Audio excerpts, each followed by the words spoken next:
Hello, and welcome to episode 242 of the Casual Tryhard Podcast. I'm Ryan, And I'm James. and we are going to keep talking about new cards from the wilds of Eldraine. Woo! Continuing the Woo. set review from last week. So we're going to get through black, red, green, multicolor, artifacts, cycles. Yeah, we have to. There's so many. Yep. We got to get through them all. Yep.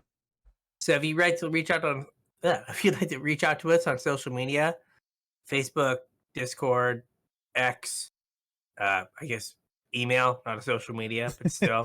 Yeah, whatever. All those, there are ways to contact us. All those links are in the description below.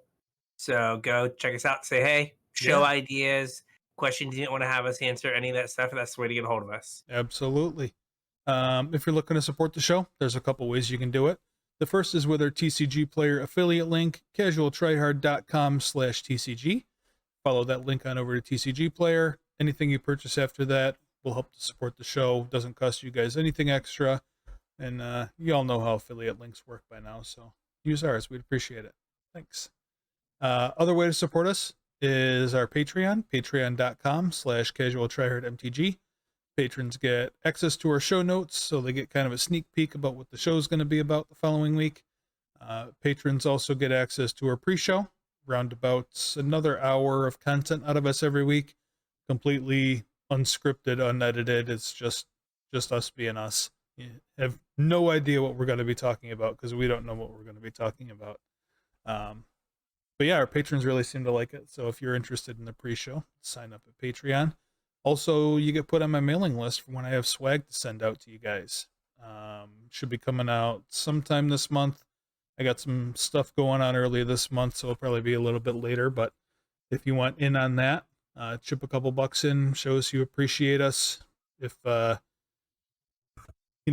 whatever you think we're worth, there's tiers there, but they're not really set in stone. Kind of all the patrons get access to everything. So whatever you feel like we're worth, we would really appreciate it. Chip a couple bucks in over at patreon.com/CasualTryHardMTG. Show us you love us. Yeah. All right, so we got a lot of cards to get through. Yep. So head down, focused, Ashiok, Wicked Manipulator. So this is our only Planeswalker. I guess we should note that Morrow had mentioned that going forward, that there's typically going to be one Planeswalker per set is going to be kind of the new normal going forward. Yeah, a couple a year, I think is what he said. Yeah, which is probably for the good, so that Standard doesn't end up warped around Planeswalkers. Yeah, I mean, we've also said, well, number one, we've had a lot of sets with lots of Planeswalkers in them. War of the Spark and, this whole Phyrexian saga were both kind of overloaded with Planeswalkers. But also, they've started doing them at lower rarities, which I'm assuming they're going to get away from now that we're only getting a couple per set. And we've kind of made the observation a few times in doing these set reviews and just kind of talking in general that the things you can do with a Planeswalker are getting a little repetitive. Like you look at a Planeswalker and you're like, oh, this is a 5-mana Planeswalker. It's going to do these things, or this is a 3-mana Planeswalker. It's going to do these sorts of things. And I don't think that's great design space anymore, just doing the same thing over and over again. So by toning down the number of Planeswalkers we get, hopefully we'll get some more interesting designs and not just chew through design space anymore. Yeah, the only thing I worry about, and it might be something that might be being addressed with just general kind of power creep, particularly in creatures, is Planeswalkers were often, especially in Standard, the answer to to control decks, a different creature type, or sorry, a different permanent type that could give you value. Yep.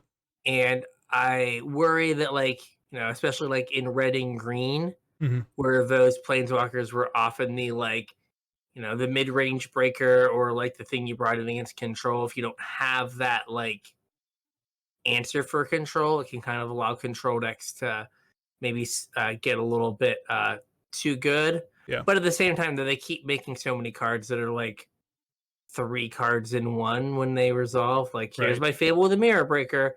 It just may not matter. There might just be enough power creep in the creatures and stuff that you don't need these, like, how can I get ahead of, like, control? It's like, I'm just doing all right. Right. But, like, losing that, like, particular tool that people have been using for, gosh, Planeswalker's been around for 15 years? Yeah, whenever Lorwyn was. Something like that. So, like, that's going to be, like, a change if, like, you don't have as many options for Planeswalkers. Yep. But you are right. Like, they were really seemingly struggling to find new ways to do, like, +1 draw card, -2 kill a creature, -8 win the game. Yeah. Like, so they were really struggling on that. So there's only so many ways you can theme that and still have it be unique enough to call it a different card. Yeah, and so this will maybe be good to make Planeswalkers feel like special again. They're supposed to be. As opposed to just being like, what are the 5 Planeswalkers or the 3 Planeswalkers of getting this set? It's like you could in theory get 0 in a set. Right. Yeah, I think the way I'd have to go back and look, but I think the way it was worded was that we're going to get a few a year, not one per set, but a few a year. So yeah, so you could like have a set where you just don't get any, like, I guess story wise, not that I'm a flavor expert, but like I always kind of felt like I always felt like a lot of the stories where a Planeswalker like went from the plane they are currently on to like the next plane. And so that is like kind of what continued the story, even if you didn't get a card for them. Yeah. So I guess you could kind of do it where you don't give them a card, or like I just have to like change my mind to like when you're watching like a movie or a TV show and they're like, you're like, oh hey, we're going over here to this like B story arc over here in the caves of Ixalan. And they just jump over there for no reason. This story's just happening simultaneously. It all makes sense at some point. Well, we have omen paths now, right? So I guess you don't need to. Yeah, you don't need to planeswalk between planes, and you don't have to be a planeswalker. You could be like Colossal Dreadmaw. Like we're following him through an omen path, and all of a sudden he pops up on Ravnica. Okay, it is now a missed opportunity if we don't have Colossal Dreadmaw in like every set, each of the next like 7 sets. Yeah, just like he just has like on like a plane specific like hat in each art. You know what I mean? Some different creatures in his mouth. Exactly. Yeah, it's like Colossal Dreadmaw eating a pirate on Ixalan. Colossal Dreadmaw, like, I don't know, eating a sky whale in Kaladesh. He's just like Colossal Dreadmaw with a zombie. It's just him just like Colossal Dreadmaw is the last Planeswalker, the Highlander of Planeswalkers. There will only be one. Only be one. I think we just did it, Brian. What? I think we just invented a new format. Elder Colossal Dragon Highlander? No. Have you seen this Dan? Yes. Why couldn't you build a Colossal Dreadmaw? Just Dreadmaw? Yeah. The only creatures are Colossal Dreadmaws. And then, like, you just gotta have, like, it's just fight spells and ways to dig for Colossal Dreadmaws. Yeah. Commune with dinosaurs, Colossal Dreadmaws. Oh, what is the dinosaur stomp spell? Yeah, Savage Stomp. Yep. Just all cards that key off of dinosaur. Yep. There we go. There we go. We did it. We did it. If they can have Dan, we can have this. Anyway, Ashiok, Wicked Manipulator. Bring it all back around. We're like I'm gonna tight make a show. note for myself. Yeah. I kind of like that idea. Like random aside for an hour. So Ashiok, Wicked Manipulator, 3 black for a legendary Planeswalker Ashiok with 5 loyalty. Has the static as if you pay life, while your library has at least that many cards in it, exile that many cards from the top of your library instead. And And then +1 is look at the top 2 cards of your library, exile one of them, and put the other in your hand. So hey, +1 draw a card. -2, create 2 1/1 black nightmare creature tokens with at the beginning of combat on your turn. If a card was put into exile this turn, put a +1/+1 counter on this creature. And then target player exiles the top X cards of their library, where X is the total mana value of cards you own in exile. So +1 draw a card, -2 protects self in some way, makes 1/1s or whatever, and then -7 effectively wins the game.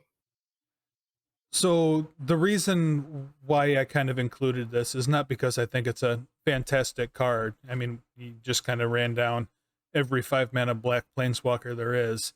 But Inverter is banned in Pioneer, but not Oracle. So can we find a way to pay like 40 life? So my first thought when I read that in the notes was, oh gosh, what is it called? At the reservoir. Like that will get you the life, but then you just kill him anyway. Yeah, you can't pay life you don't have. This is true. Right? You can't pay life you don't have, but like to get you up to 40. Yeah. Right. Because that's taking all in one. But like the real answer is Bowls of Citadel, the mid-range hammer. Yeah, I guess then you don't really need this though.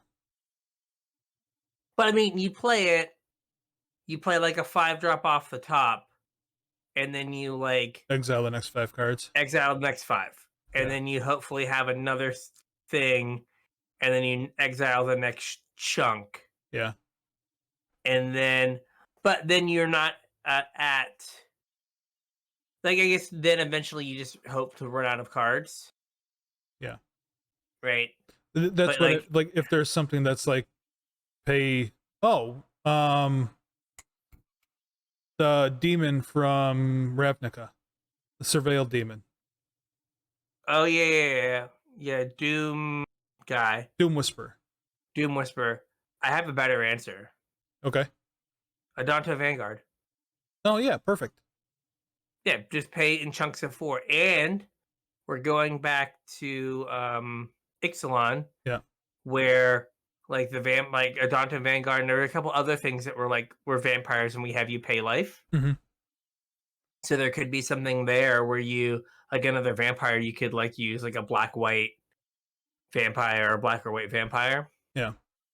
Right. Yeah, where you just kind of like, but it's awkward because you have to have the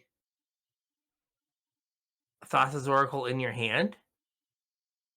True. Right, because you're like, well, okay, like spam the draw button. Yeah. Or spam the exile button, and then you're like, oh, I exiled my Oracle. Well, I mean, you get to play Jace too if you wanted to. Yeah, you get like 8 of them. Yeah. And like that could be enough. And I mean, there is a 4-mana tutor in this set that goes and casts your Oracle. That's true. Like, I guess you could also Mastermind's Acquisition, because that gets cards from outside the game. Oh yeah, it does. There you go. You just have a bunch of ways to like get to it. Yeah. But like if you had a thing that like, what was that card? Oh, is it mana gated? Agadeem's Awakening? Not Agadeem's Awakening. That's the black. Yeah, sacrifice a creature, gain life. Yeah, but the front side of it. The draw side, because it was the Ixalan flip card that was the black one. It was like one on the black, pay 2 life. Yes, Argyle's Bloodfast. Yeah. That was like pay mana and life. Yeah, colorless and a black, and yeah. But like if you had an Adonto Vanguard out, like you could go get I think we're talking about Beseech the Mirror. But you could like Beseech the Mirror. and then with the Oracle trigger on the stack, just instant speed Vanguard. Yep. Your entire deck, and then win the game. Yep. So I mean, it's more pieces than Inverter and Oracle, but could be fun. Yeah, I don't know. Like this, the static, you read it and you're just like, I always feel like am I paying the life and losing the cards? But it's no, you're it's paying instead. You're getting rid of the cards instead of the life. Yeah. It's like a weird lich effect, except instead of your graveyard, it's your library. So, yeah, I mean, I did like Inverter, like all the cards to like do this, but ideally, like you said, Doom Whisper or something that yeah, I forgot about Vanguard. Although, like, I guess that couldn't get you all the way there, though. It has to get you to. You'd have to make sure your deck was a multiple of 4. Yeah, which is awkward. That is awkward. We need like Hex Parasite. Yeah. Or Spell Sky. Yes. Like being multiples of 2 is better, but Hex Parasite's better than Spell Sky because you don't need a target. Yeah. All right, what else do we have? Oh, what I was just talking about. The card you were just talking about. Why don't you go ahead and read it? Okay, Beseech the Mirror is 1 black for a sorcery with Bargain. So remember, Bargain is sack an artifact, enchantment, or token as you cast a spell. And it says search your library for a card, exile it face down, then shuffle. If this spell was bargained, you may cast the exiled card without paying its mana cost. If that spell's mana value is 4 or less, put the exiled card in your hand if it wasn't cast this way. This card is kind of cracked in older formats. Yes. There are a bunch of ways to turn 1 tendril someone with this card. So, like, I've seen, now, not super realistic, but, like, there's one that's just, like, land 0 cast artifacts, Dark Ritual, this, and, like, a Lotus Petal. You get the 4, you beseech, 4 beseech, 4 beseech, 4 beseech, and you get additional casts each time. And then at the end, you get a tendrils and you kill someone. Like, it's like land, Dark Ritual, Chrome Moxes and stuff. There's also, I've seen other things where you, like, one of your 0 costs is, like, Vault of Whispers. Okay. Because now that's one of the things you can sack. Yeah. So you could, like, double Ritual off of Vault of Whispers, have some Lotus Petals and some Chrome Moxes and Lion's Eye Diamonds, and then just, sack all of them and do this. Also, like, have you ever wanted to have 8 Shielders in your deck? Now you can. What about 8 the One Rings? Sure. And since this casts the One Ring, you still get the protection. Yep. So, like, you just have kind of a limitless like pile of broken 4-drops. Now you have to have tokens laying around, but, like, I don't think, like, in red black, like, that's no shortage not of an tokens. ask. Yeah, right. I mean, the Blood from Blood Tithe Harvester. The Goblin from Fable of the Mirror Breaker, or a treasure, and its treasure. Yep. Right. So, like, that's not super hard to do. I mean, you could sacrifice Fable too if you wanted to. Yeah. So yeah, there's like a lot of ways to activate this. I think in Standard, this is kind of just a what is it called? The blue-green card. Bring to Light. Bring to Light. It's like a Bring to Light with, like, where the hoop is, you have to have a right type of permanent to sacrifice. Mm-hmm. Where Bring to Light's hoop is you have to have a bunch of mana. Yeah. But like, if that like piece of cardboard is free or free-ish, like this is just like you break even on mana. Yeah. Right? Like you go get a 4-drop and you cast it. And so you just paid 4 mana to get a 4 mana card. Mm-hmm. As opposed to like Bring to Light, right? You know, you can no doubt can get a 5. Right. But like if you need a 4, you're paying a 1 mana tax for that 4. Correct. Now this gets you with like, if you need a 5, I can't help you. Well, I mean, you still get it. You just can't cast it. Yeah, fair. You can go grab it. You don't get to cast it for free. Yeah. I had a thought while you were explaining that. Okay. I don't know if it goes anywhere or not, but this will also cast Escape Shift. It will. I don't know like what you can do with that though. I was thinking it makes the mana dreadful. But the Fire Enigmatic Incarnations deck, yeah, you can cast this off of your fires. Mm-hmm. Sacrifice your fires. Sacrifice your fires if you need to. You can well, also... you have to though, right? Because this casts the spell. So if... Oh, yeah. But I was thinking like you also play like oh gosh, Nylea's Presence, depending on your build, right? Yeah. So if you're like if you're not Karuga Fires, your other fiery stuff, right? Yeah. You could have Nylea's Presence. You could have we did this before, Omen of the Sea God. Mm-hmm. As like enchantments to sacrifice. Mm-hmm. So yes, you can cast this off of fires and sacrifice and go get your incarnation. Yeah.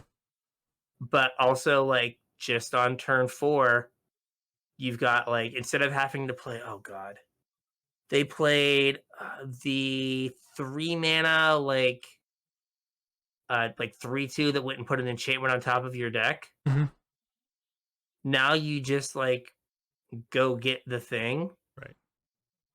And like, I don't know, I feel like the deck really only like pops off when you have Enigmatic Incarnation, and like you could just put a Karuga in your deck. Right. And if like that's the card you need to go get, you could go get it. Mm-hmm.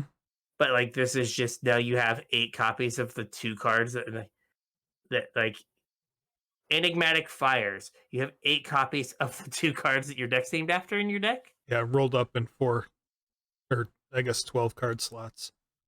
Yeah. And then you also have like extra copies of Omnath, if like Omnath is the thing you need. Mm-hmm.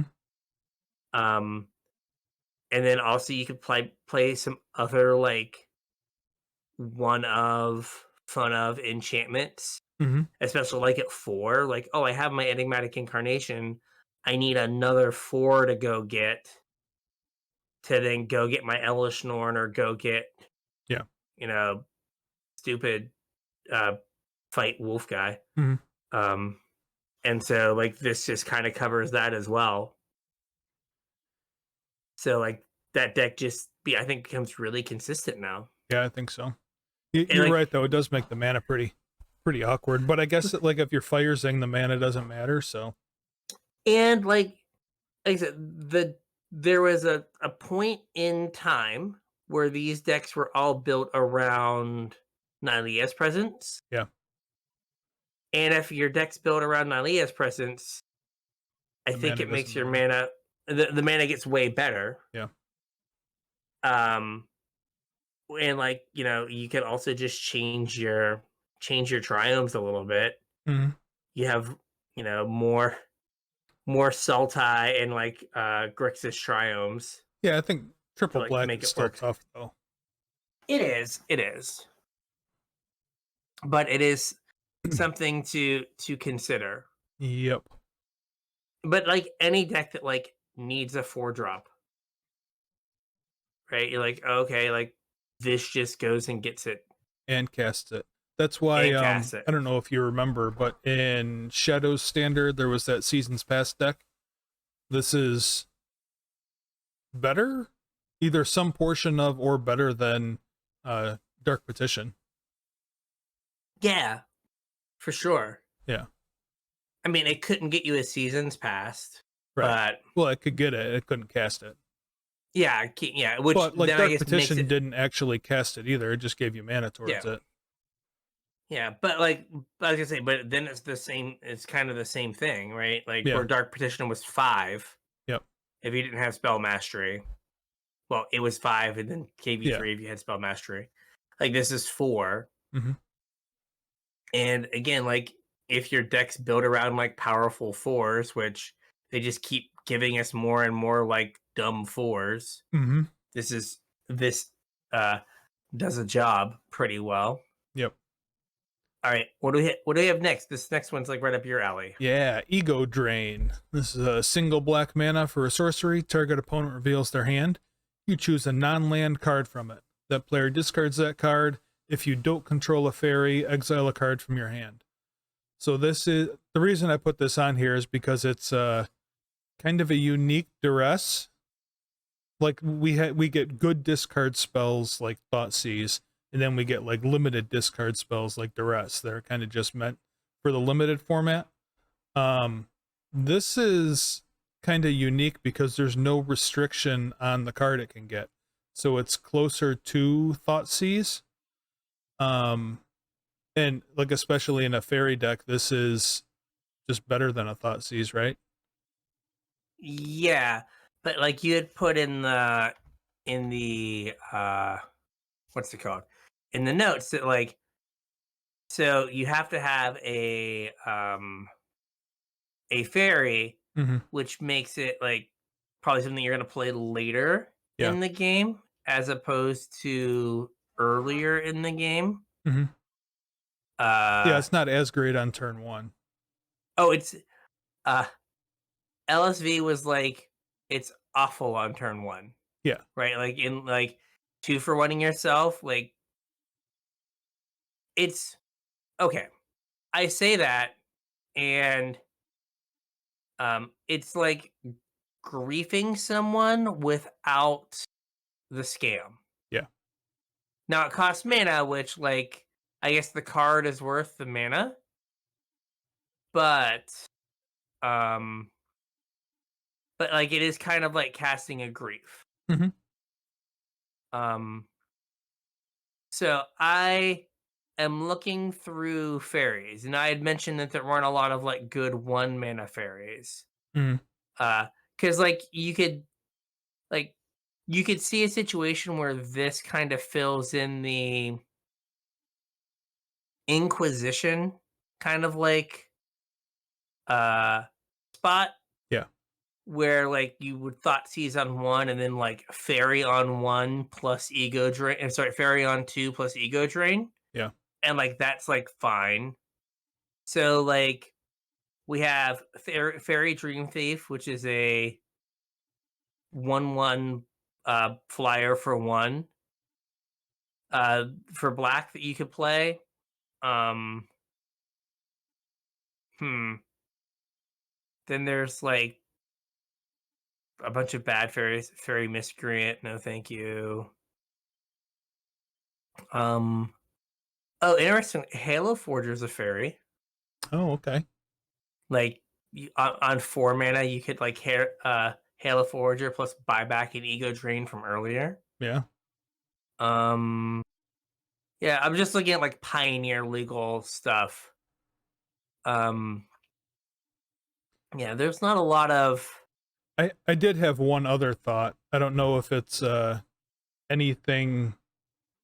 It's probably not good, but there are a few cards that you can like cast from exile, like Eternal Scourge or the Squee the Immortal is the one you can cast from exile.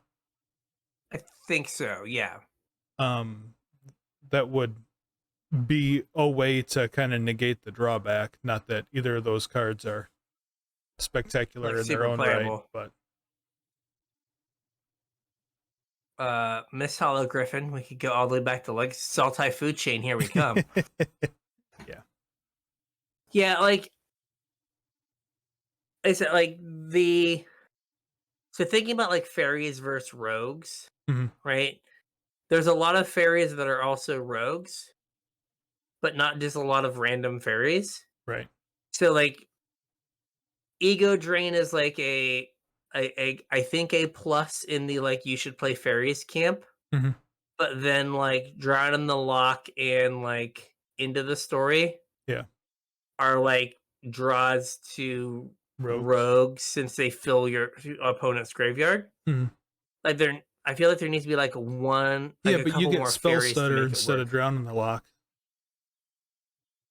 Yeah, fair. They should just not be cowards and just have made it Spell Stutter Sprite, like which would have been like well, I mean, we're going back to probably Lorwyn, too so good. Probably too good, but like it feels like that would have like it feels like that might have like pushed fairies far enough. But again, I think we talked about this last week. Yeah, they could put a like just like they put Fairy Mastermind in. What is it? Phyrexia? I guess March of the Machines. They could put some other fairy in like the next set. Yeah, that kind of like brings the fairy deck together. Yeah, and like I said, we're also going. This will be in standard when we're in Lorwyn next, so something else to look forward to. Next up, we have Hopeless Nightmare, another single black mana spell. This one's an enchantment.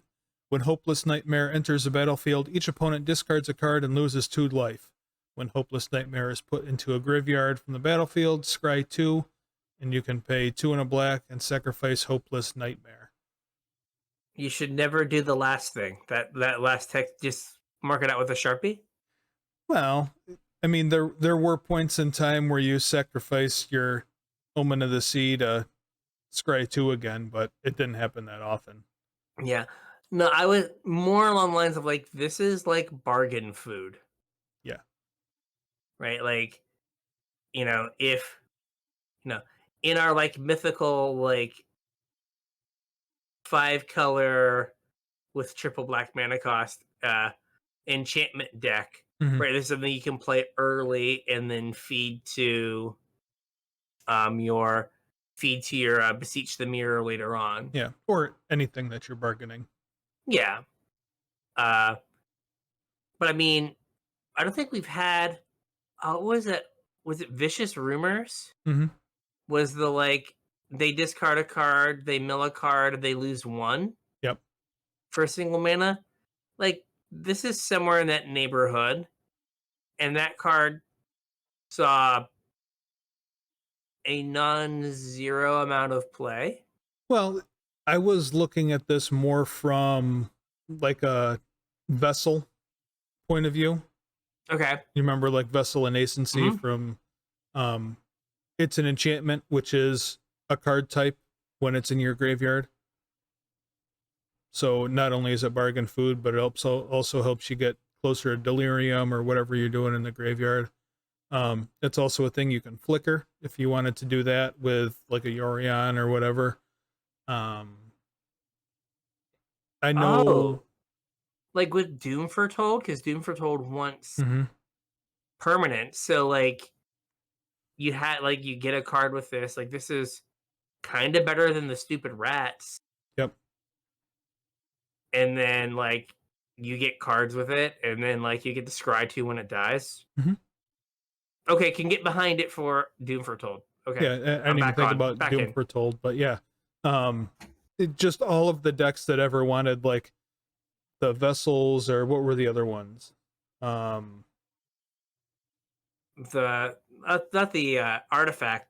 No, the fonts from Theros, like font. Okay.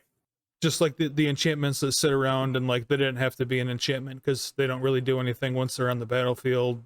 They were just there to support another mechanic. I was thinking of the Kaladesh like implements. Oh yeah. Same kind of thing. Like they care about like artifacts because you need them to fabricate, but or improvise. Yeah, or improvise. That's right. Yeah. but they didn't really have that big of an impact. Yeah. Yeah. No, I think this is, and like being 1 mana, it's like not embarrassing. Mm-hmm. And I do like the Doom Foretold aspect where like yeah, that's cute. You're like getting their hand as well. Mm-hmm. So they have less stuff to sack when it's time. They have less resources as time goes on. Yep. Okay. Interesting card. Interesting. Yes. Agreed. This next one's right up your alley, right? Yeah, so this is Lich Knight's Conquest, 4 and a black for a sorcery. And sacrifice any number of artifacts, enchantments, and or tokens. Return that many creature cards from your graveyard to the battlefield. So this can be a classic like Zombify, 5 mana, return a creature. Or this can be Rally the Ancestors. Mm-hmm.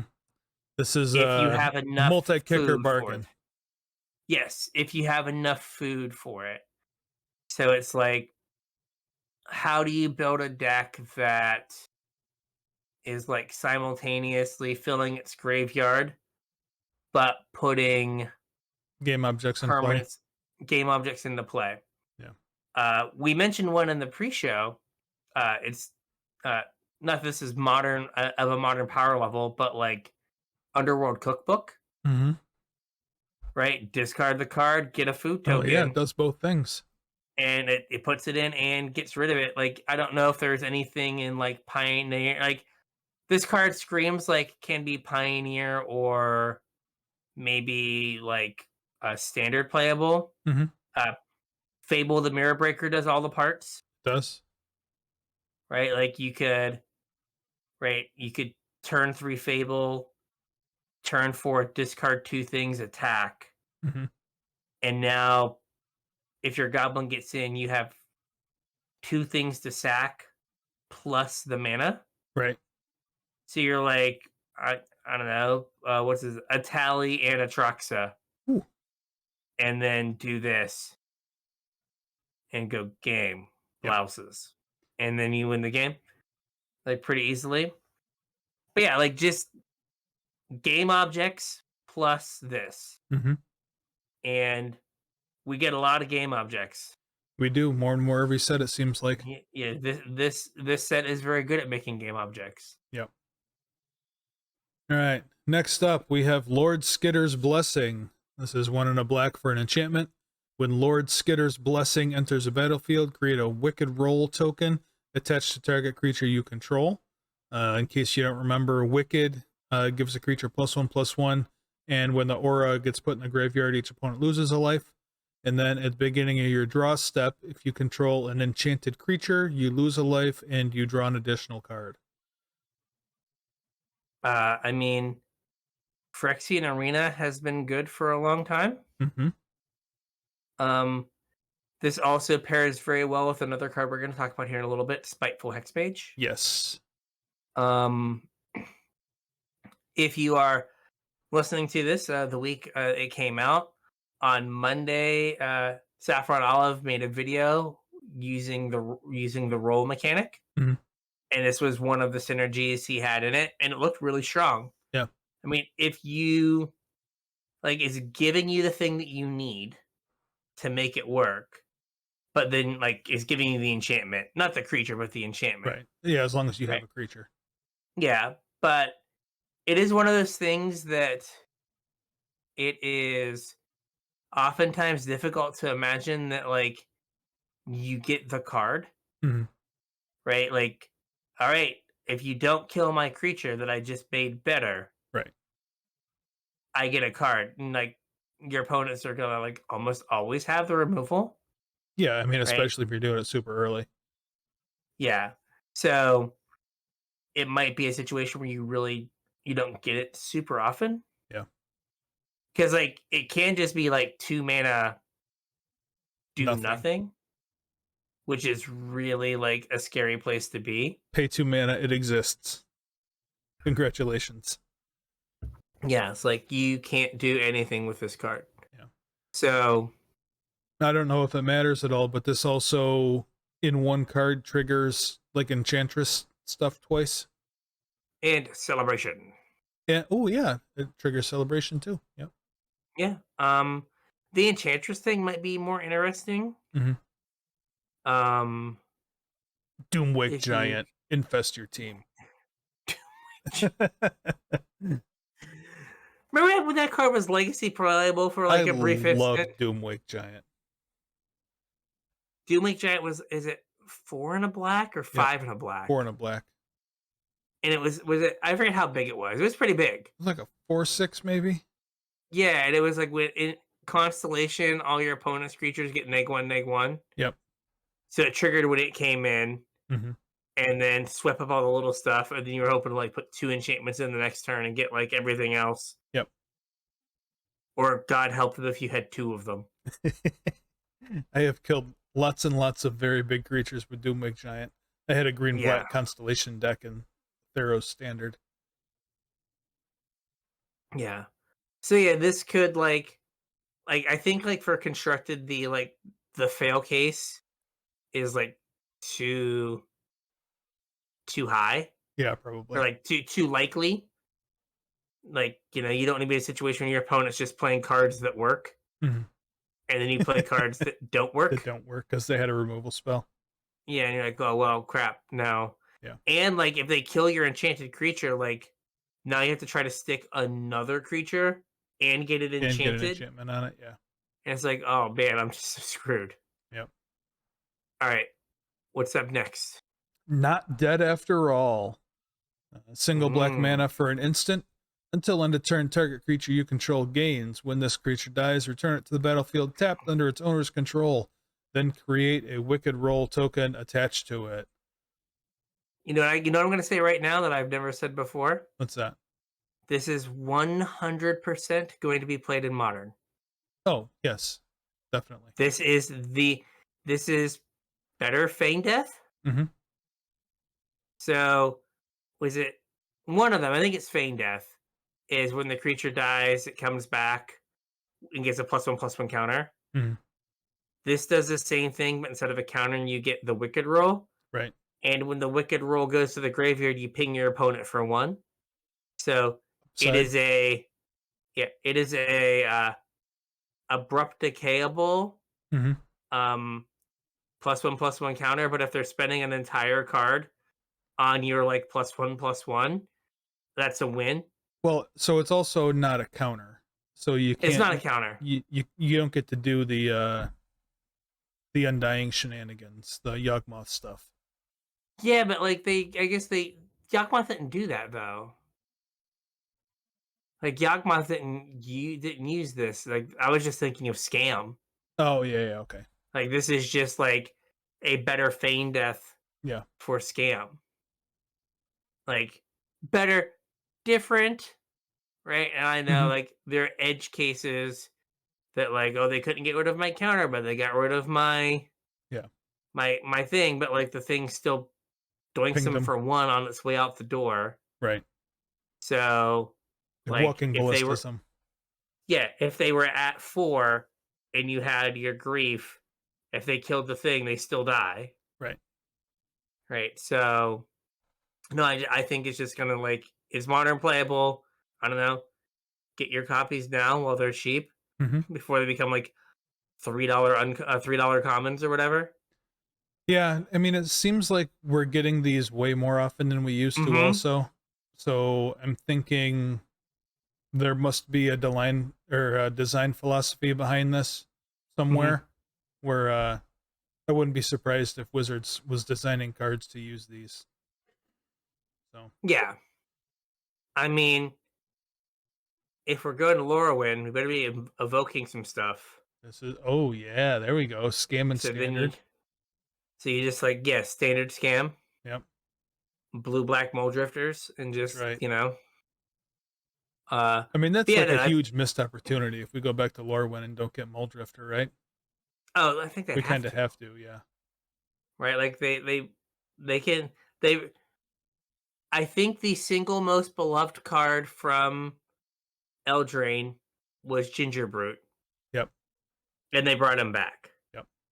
When we went back to Theros, the most beloved creature from that block was Grey Merchant of Asphodel. Yep. they brought him back. Right? Like, true. Like, there are some cards that like kind of like transcend sets. Yeah. And it, like, people just have like an unhealthy affection for. Is this card good? Not really, but I love it. That's right. And it's like, okay, so you love it, cool. And so I definitely think that like Mole Drifter, but yeah, like for Scam in particular, this is on the team, and there is a chance for like standard Scam stuff.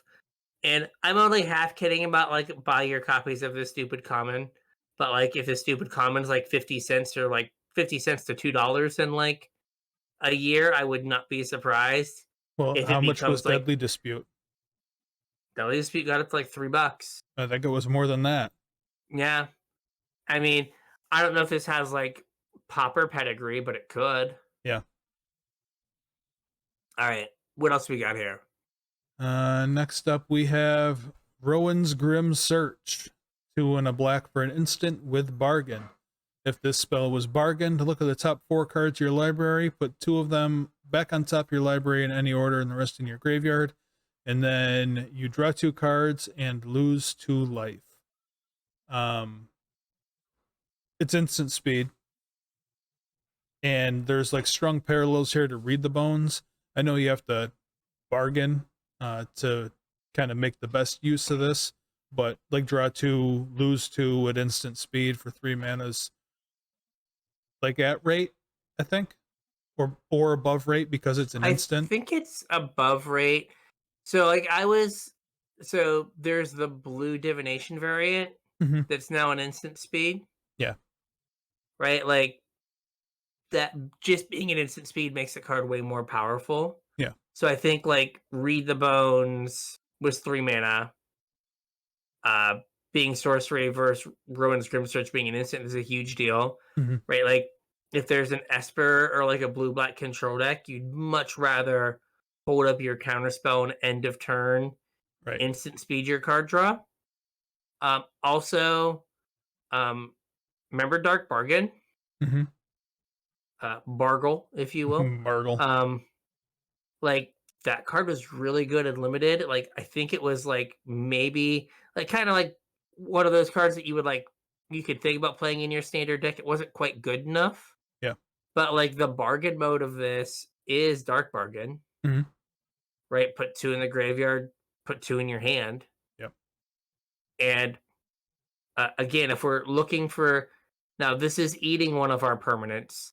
But if we're like looking for cards to put stuff in our graveyard to like reanimate, right? Like, hey, we've got a thing. Yep. So, to like at least fill the graveyard. So no, I think this card is pretty solid. And like,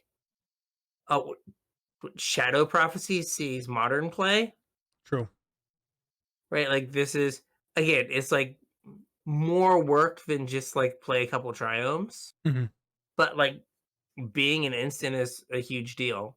Yep. Right. Think about the number of spells that like think about Dreadbore versus Terminate. The words on the card in the text box, Dreadbore is better. Right. Which one gets played? Terminate because it's an instant. Correct. So the other thing is because this is an instant, you can kind of blank or not blank, but you can offset a removal spell with it.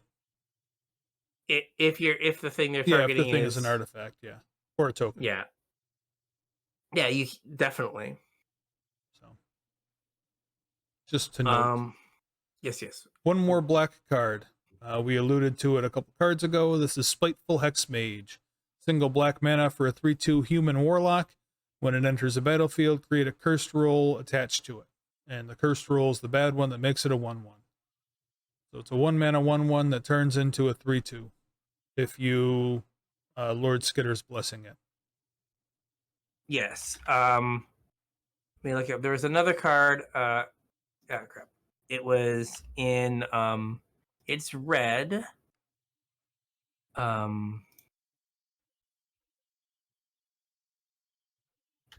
Try again. Did I get it? Did not. Why am I so bad at spelling? But anyway, there's the red card that is like deal 2 to a creature, exile it, and then if you bargain it, it deals 3 for 1 red mana. Right, we talked about this before, but like Spiteful Hex Mage into like kill their 1 or their 2 and eat the roll on it and get a 1 mana 3/2. Yeah. Right. There's a couple ways that you can like get this off of it. Get that roll off of it that aren't like embarrassing. There's also, is it Candy Grapple? The neg 3 that can also be like neg 5 if you bargain it. Yep. And so like that's another way to get the roll off of it. And even if they just have a 3/3, just like I'll get rid of my bad roll. Right. And have a 3/2. Like turn 1 this, turn 2 Candy Grapple, kill your thing, get in for 3. Is like a more than respectable turn. Oh, definitely. So I would so I think like you can maybe build around this somehow. Well, it's going to be the backbone of some sort of aggro deck, black aggro deck. Tempo, maybe. I agree. All right, moving on from black, we are into red. We have Godric, Cloaked Reveler. It's 1 red for a 3/3. Legendary human noble with haste. And it has celebration as long as 2 or more non-land permanents entered the battlefield under your control this turn. Godric, Cloaked Reveler is a dragon with base power and toughness 4/4 and fire breathing. Oh, it's super fire breathing. Red mana dragons you control get +1/+0 till end of turn. Oh, it's all not of just them. itself. Yeah. This is an improvement. Yeah. Seems like a pretty solid 3-drop for mono red, if nothing else. 3 mana 3/3 with haste is a little bit above rate. If you can turn it into a 3 mana 4/4 with haste, that's even better. That is way above rate. Yeah. No, I think that it's good. I worry about like how often is you're gonna get to make it the 4/4. You know what I mean? Like, are we happy with a 3 mana 3/3 haste? And like, there's been a number of that card. Yeah. That really haven't seen a ton of play. Remember is it Arnie? The guy who got like bigger Arnie when he Broken attacked? Bow, yeah. Yeah. Like he never like sniffed constructed play. Right. And then there's been a couple like goblins. Yeah. That are like commons or uncommons that, you know, don't have the celebration text, but are like 3 mana 3/3s. And didn't really see a ton of play. Like they saw some play like in like fringy goblin decks. So I'm not. I mean, it depends on how easy it is to turn celebration on. Like, oh, true. Not that you're playing dragon fodder, but like dragon fodder turns this on. Fable the Mirror Breaker turns it on. I was thinking like what if you're like playing like some sort of humans deck where you have just playing creatures. Yeah, the 1 and the white flash 1/1 that makes a 1/1. Right, like that would turn this on. Like, you know, a turn where you like play Godric, play Values of Lieutenant to put a counter on it. Yeah. And then like play another creature. Also, this is a static ability, not a triggered ability. So you could like turn it on at instant speed. I mean, I guess you could as a triggered ability also, but you could, like, it would work during combat. So was it Adeline? Oh yeah, Adeline. Like you could like make a soldier turn it on. Yeah, you could like Adeline attack. Yeah, and then like the next turn play Godric, or I guess you play Godric, then like Adeline and attack, and then get the trigger that way. So that's good. Yeah. Or any of the Rabble Masters. Would work as well. Well, I mean, we got a bunch of them now. Squeeze a Rabble Master, and Rabble Master is a Rabble Master, and Legion War Boss. Legion War Boss is a Rabble Master. Adeline is like Realmaster Light. I think there's a what is it? The Black Rat Lord guy, Lord whatever. Yep. He makes a rat each upkeep. Yep. Or each combat. Yep. So that could like do it as well. Oh, the red card is a Torch to the Tower. The magma spray. Bargain spell. Yeah. Yeah. All right. This one's all you. All right, Hearth Elemental, 5 in a red for a 4/5, and it costs X less to cast, where X is the number of cards in your graveyard that are instant, sorcery, and or have an adventure. And then it has an adventure, which is Stoke Genius, which is a sorcery. Discard your hand, then draw 2 cards. So, the Stoke Genius side is in like a normal fair game of Magic can be I have no cards in hand, 2 mana, draw 2. Right. That is very good. Mm-hmm. See Expressive Iteration. Yep. For 2 mana, draw 2s that are very good. Or Chart a Course after you have Raid. Also in unfair decks, like Dredge, right? Just okay, I'm not gonna have a hand anymore. None of these cards matter. Go. Yep. There have been other cards. I think there was a 3 mana one. Maybe it was 2 mana in like Innistrad, like original Innistrad that did something similar, and they never saw play. So I don't know. There's a big like, difference between 2 mana and 3 mana. If it was 3 yeah, mana. I don't remember what the card was in Innistrad, if it was 2 or 3. I remember. Do I own these cards? I do, but I don't know if if it was 2 or 3 mana. Like I know I own it, but like that effect, like is very like dredgeable. Oh yeah, so Dangerous Wager, 1 in the red, discard your hand, then draw 2 cards. Yeah, as an instant. And that never quite made it in Dredge. Yeah. Because like, you know, it's fine when it's like the last card, or like if you've already cast your first card to like fill your graveyard, but like for it to be your first card is a little too brave. Yeah. Now the upside here is it draws you a 4/5. It draws you a 4/5 that will oftentimes be just 1 mana because you flipped 20 cards in your deck and you've just like stumbled into your thrill of discoveries, in your cathartic reunions, and all that nonsense, and then you're just like, oh, I have a free 4/5 or a 1 mana 4/5. So the creature side is kind of a bigger Bedlam Reveler. And Bedlam Reveler cost 8 instead of 6. Correct. Now it like drew you cards and stuff, but well, I mean this does too. This is Bedlam Reveler. The adventure is Bedlam Reveler. I guess it is, yeah. I mean, it's one less card, but yeah. Yeah, kinda. But like, Bedlam Reveler was a modern playable card 6 years ago.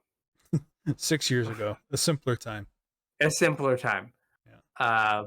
But yeah, like the card is like close, and like Dredge is a natural home for like I don't care about any of these cards, go away. Right. But I don't know if it's quite.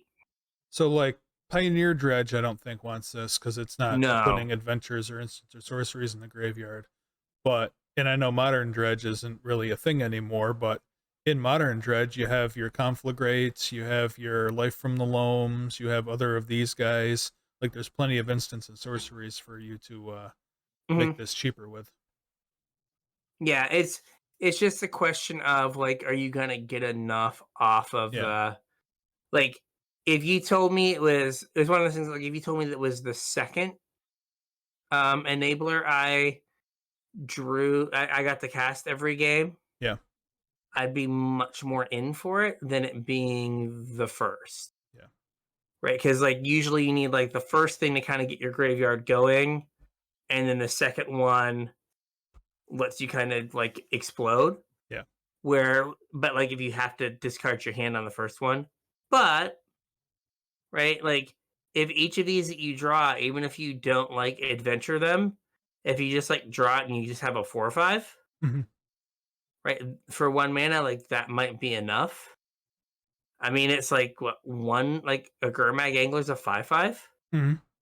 and like the one This of doesn't eat Gurmag your Angler graveyard either. is yeah, like it, the one of Gurmag Angler Yeah. is pretty respectable. Yep. In a lot of decks, and this is like a Gurmag Angler that doesn't get rid of your graveyard. Yeah. So, yeah, I think it's close, but I'm not sure. But it'd be interesting to see if like you could have a like how good is Bedlam Reveler if you get to have 8 of them? I guess it's kind of like Cryptic Serpent. Yeah. Or like Bedlam Reveler is like a good Cryptic Serpent, but like if you play like a bunch of this like shock, play with fire, lightning strike, and then a bunch of the like red, like kind of like cantrippy things. Mm-hmm. And then if you're playing, it's just like I'm just gonna like jam Hearth Elementals and Bedlam Revelers. Yeah. Like, is that like a reasonable plan? Yeah, maybe. All right, we have another elemental here. Okay. Rotisserie Elemental. Tasty. 1 mana, 1/1 elemental with menace. Whenever Rotisserie Elemental deals combat damage to a player, put a skewer counter on it. Then you may sacrifice it. If you do, exile the top X cards of your library, where X is the number of skewer counters on Rotisserie Elemental. You may play those cards this turn. We have Bomat Courier at home. Yeah, it's nowhere near as good as Bomat Courier. No. But Bomat Courier is not an elemental. It is not an elemental. So with my, unhealthy obsession with elementals, I think this would go into like oh gosh, Thunderkid Awakener elemental deck, Mm-hmm. where like you could like, get in for a hit, sack it, bring it back. Especially with Thunderkid Awakener having oh god, what is it called? Having haste. Yeah.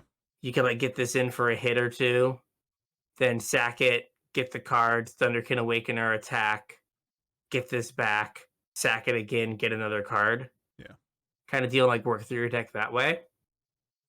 But I mean, it triggers Risen Reef, which is really all we want. That's all that matters. Really all that matters For is does mana. it trigger Risen Reef. Yep. Yeah. And if it gives me extra stuff, amazing. Yep. I am happy that they like bothered to print some more elementals. They haven't printed like a handful of elementals in a while. Yep. So, 2 back-to-back here. Yeah, but like, yeah, this kind of feels like they were like, how can we make Bomat Courier not busted? Well, I mean, to be fair, I don't know that Bomat Courier was ever busted. I have a unhealthy infatuation with that card. I love Bomat Courier. Well, I don't think it was ever busted. A staple. Yeah. Right. Like I don't think this is like Bomat Courier is not even good in the red decks anymore. No, I don't think it's good anywhere anymore, unfortunately. Yeah. God rest his little soul. Yeah. But I don't know how you make like it seems like this is like Bomat Courier, but like toned down. Yeah. So fine. Not that Bomat was busted, but they were like, Bomat Courier may have been too good for what they were shooting for. Yeah. So this is a like fixed version of Bomat Courier. Mm-hmm. So. All right, moving on from red and into green. We got 3 green cards to talk about. Okay. First one is Beanstalk Worm. 4 and a green for a 5/4 with reach, and it has an adventure. Plant beans. Bro. Yeah, I think Chad was in here trying to get his beans. Bro, if we offer him stuff, we'll plant beans and we'll grow them, bro. Get more beans, bro. All right. Yeah. So plant beans lets you play an additional land this turn. So plant beans is an explorer that draws you a 5 mana 5/4 reach. Mm-hmm. It is very contingent on you playing a high land count. Because explore wants you to play a high land count, but also gives you the out of, hey, I can like maybe draw a land if I have 2 lands. I have certainly you cast an explorer with no lands in my hand to get the next card in my library. Yes.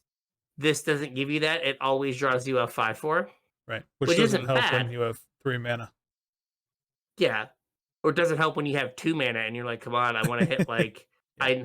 I need to hit my 3rd land. So like it's close. Like if Field of the Dead was still legal, like I think this card would be like where you're just like, I'm playing 33 lands in my deck. Yeah. And like I'm always gonna have like a 3rd land.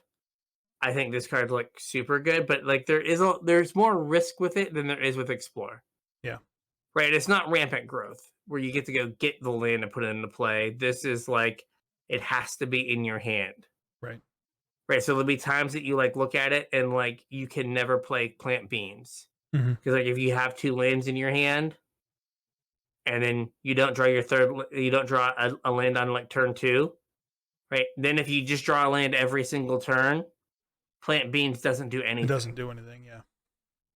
So like it has a higher fail case than Explore, where Explore is just like draw a card. Like worst case scenario, I have 2 mana, I cycle. Yep. I think the comparison here is to Beanstalk Giant from Throne.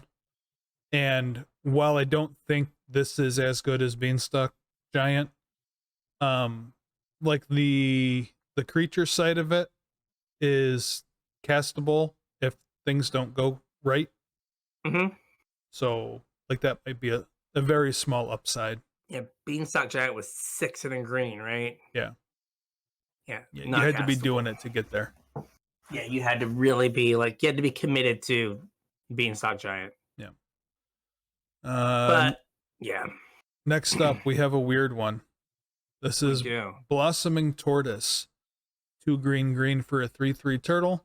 Whenever Blossoming Tortoise enters the battlefield or attacks, mill 3 cards, then return a land card from your graveyard to the battlefield tapped. Activated abilities of lands you control cost 1 less to activate, and land creatures you control get +1/+1. There's a lot going on here. I think that the first part of it is interesting. Oh, I thought all of the parts were interesting. So this came up on the pre-sleevables. Ooh. Like this is the ETB is kind of Cavalier of Thorns. Where it can like find you a Nykthos. And then the next ability makes your Nykthos activate for 1 less. So like it just in mono green could give you way more like looks at a Nykthos. Right. Because I mean that's really all the deck wants. So this ability hits any land in your graveyard though, not just ones that it milled. So fair. Cavalier was just ones that it milled. So this could rebuy, not that I think it's necessarily legacy playable, but this could be rebuy Wastelands, or I guess Field of Ruins. Or Besage. Oh yeah, that's great with the channel lands, for sure. You just Besage them, attack, Besage them again. Like how many basics do you have in your deck? Or how many basic cards with basic land types do you have? And just like try to work through them. Yeah. Well, like so this returns it to the battlefield, not to your hand. Oh, is it tapped? Yeah, it goes so into you play get tapped. to channel it once. Yeah. Okay, you get to channel it once and then do it. Okay. Yep. But I mean, it ramps you. It does. Or it like hits your land drop after you've besaged them. Like I will use my besage you, and then I will like attack you, and I will put my besage you on the battlefield. Yeah. The other thing that was interesting, I think, is the cost reduction, because I don't think we've ever had a land that made lands cost less. Mm-hmm. So, is there like anything fun that pops into your mind that we can do with making lands cost less? Well, we had Nykthos. That's Nykthos, not yep. fun. Thespian Stage. Mm-hmm. Always fun. 2-1. Um, Again, another receivables one was Rashadenport. Oh, one yeah, to that's zero. cute.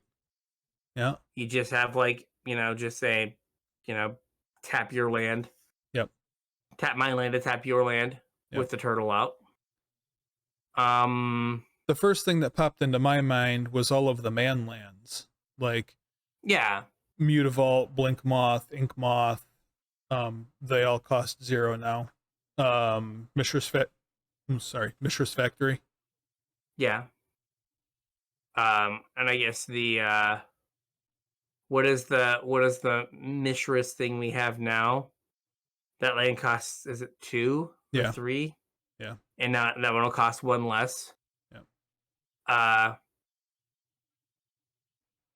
I guess the like Shimmering Grottos of the world. The 1 mana tap, add 1 mana of any color. Oh, yeah. The filter lands. Yep.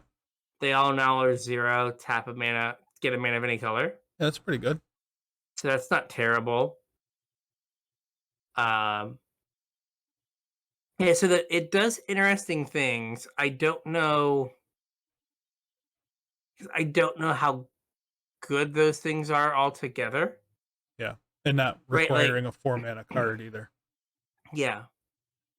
Like, not that it could be, like, let's say it was 1 green. All right, not saying that it could be, but if it were, then I could see being like, well, do I really need Old Growth Troll? Yeah. Right? Like, this gives me more looks at my Nykthos.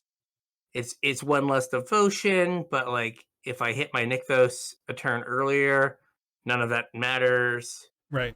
Right? Like I need to keep Pelucranos so I can block flyers, but the turtle will let me get my Nykthos. Okay, I can see that. But being 4 mana, like that deck wants to go from like 3 to 5.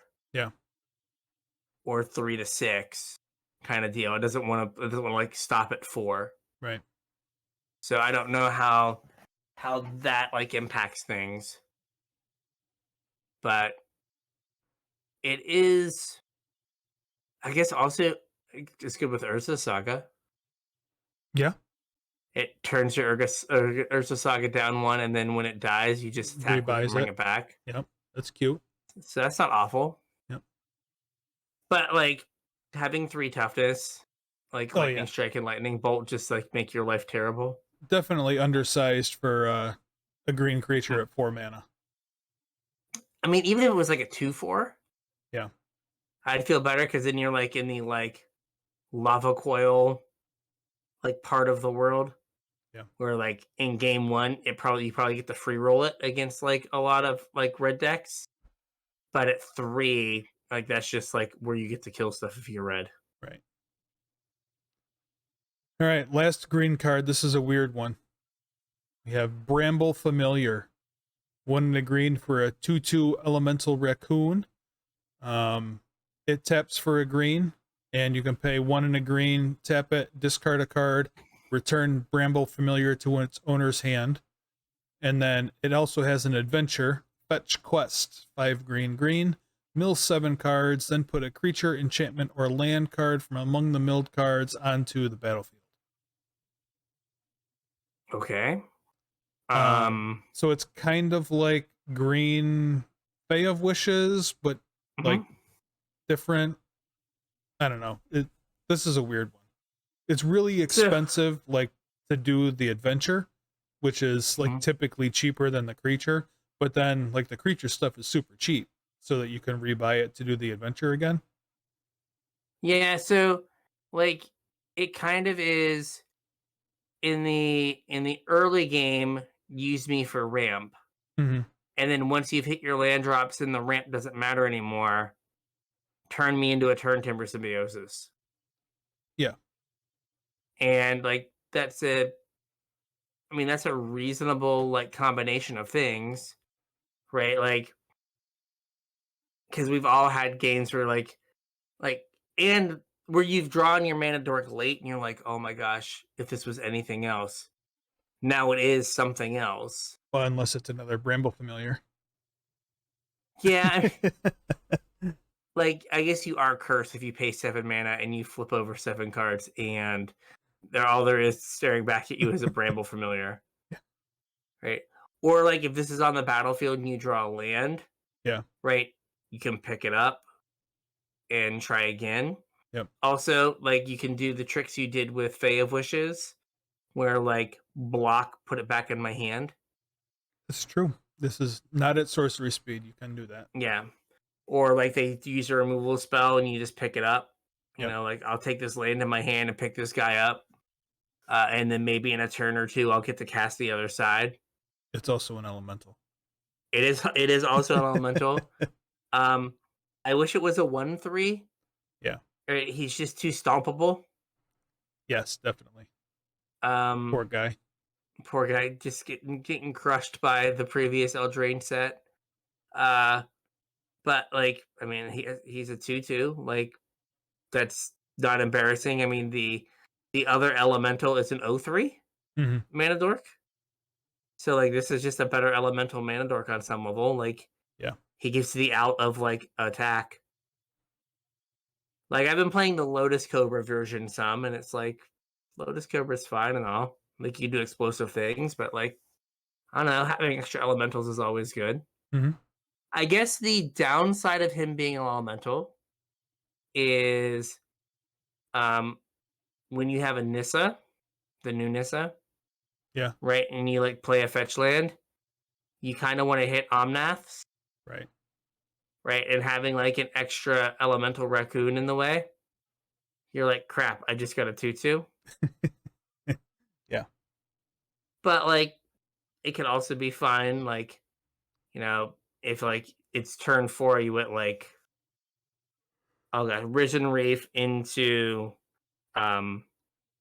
Nissa fetch land, and then any elemental's a win, and then you're just like, okay, fine, get to play this guy on 2, trigger my Risen Reef. Not the end of the world. Yep. And then you get to pick him up and do something with him later. Yeah. Huh. Oh, it's a tap ability. Like, if you didn't have to tap him, like just being able to like pick him up and trigger Risen Reefs. Oh yeah. Like 4 mana, like trigger all your Risen Reefs, but you've got to like wait a turn cycle. Yeah. But it's still not the end of the world. Right. Yeah. But I do appreciate that they like slap the elemental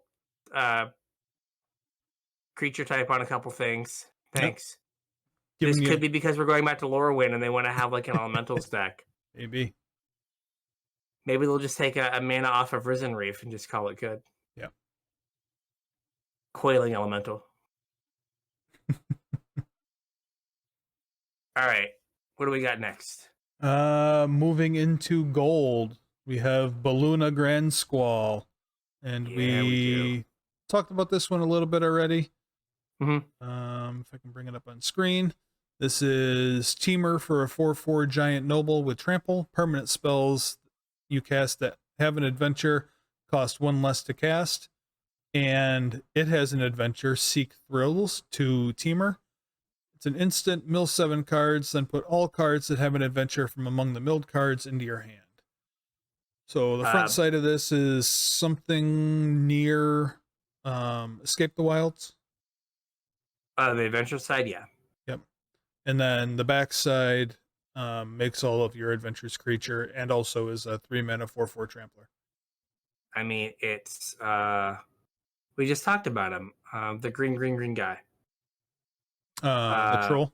Old growth troll. Old growth troll. Yeah, it's like old growth troll. Yep. Like that card is like playable. And it's an old growth troll that like makes it so all your stuff's cheaper. Yep. And then if you draw it in the late game, it's like if you built your deck right, it's just like bury target opponent. Yeah. Like put someone in the ground. Yeah. 6 for 1U. Your go.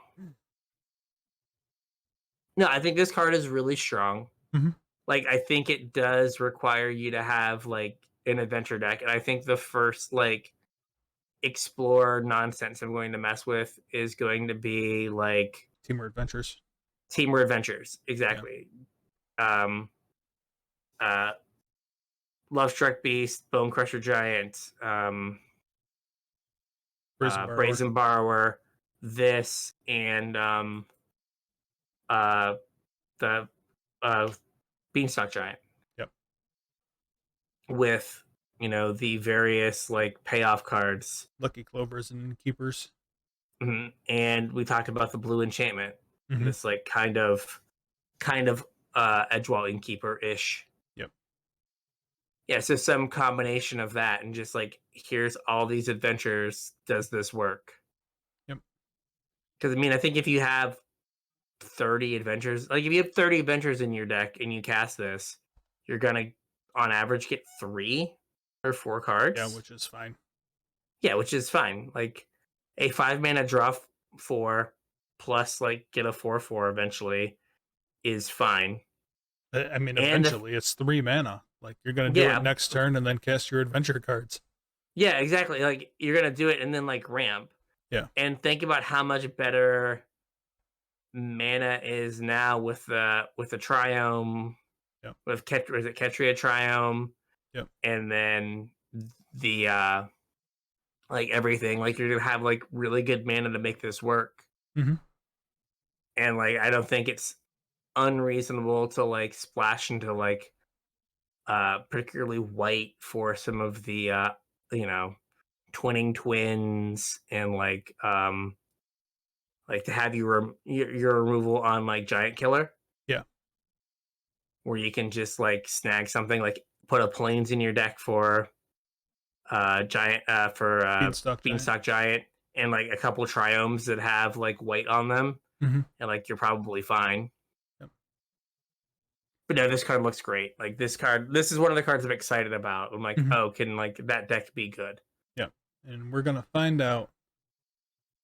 Next up, we have Decadent Dragon. 2 red for a 4/4 dragon. Flying trample. Whenever it attacks, make a treasure token. That's some portion of Goldspan Dragon. Mm-hmm. It also has an adventure. 2 and a black for an instant. It's Expensive Taste. Exile the top 2 cards of an opponent's library face down.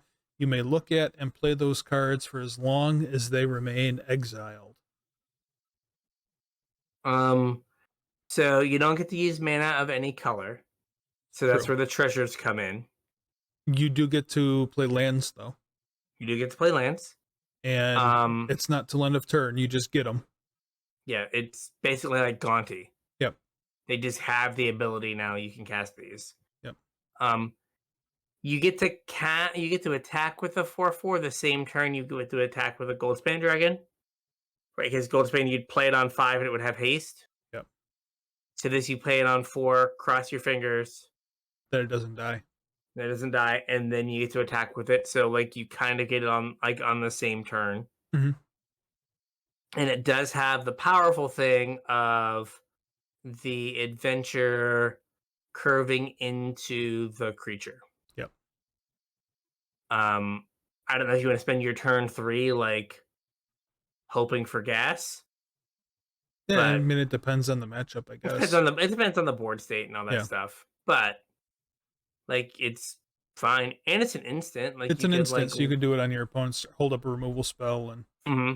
Like, you're not just, like, totally shields down. That's weird. Like, that card doesn't feel like... That effect doesn't feel like it should be an instant. Right. But I guess it's kind of like Siphon Insight, so... Mm-hmm.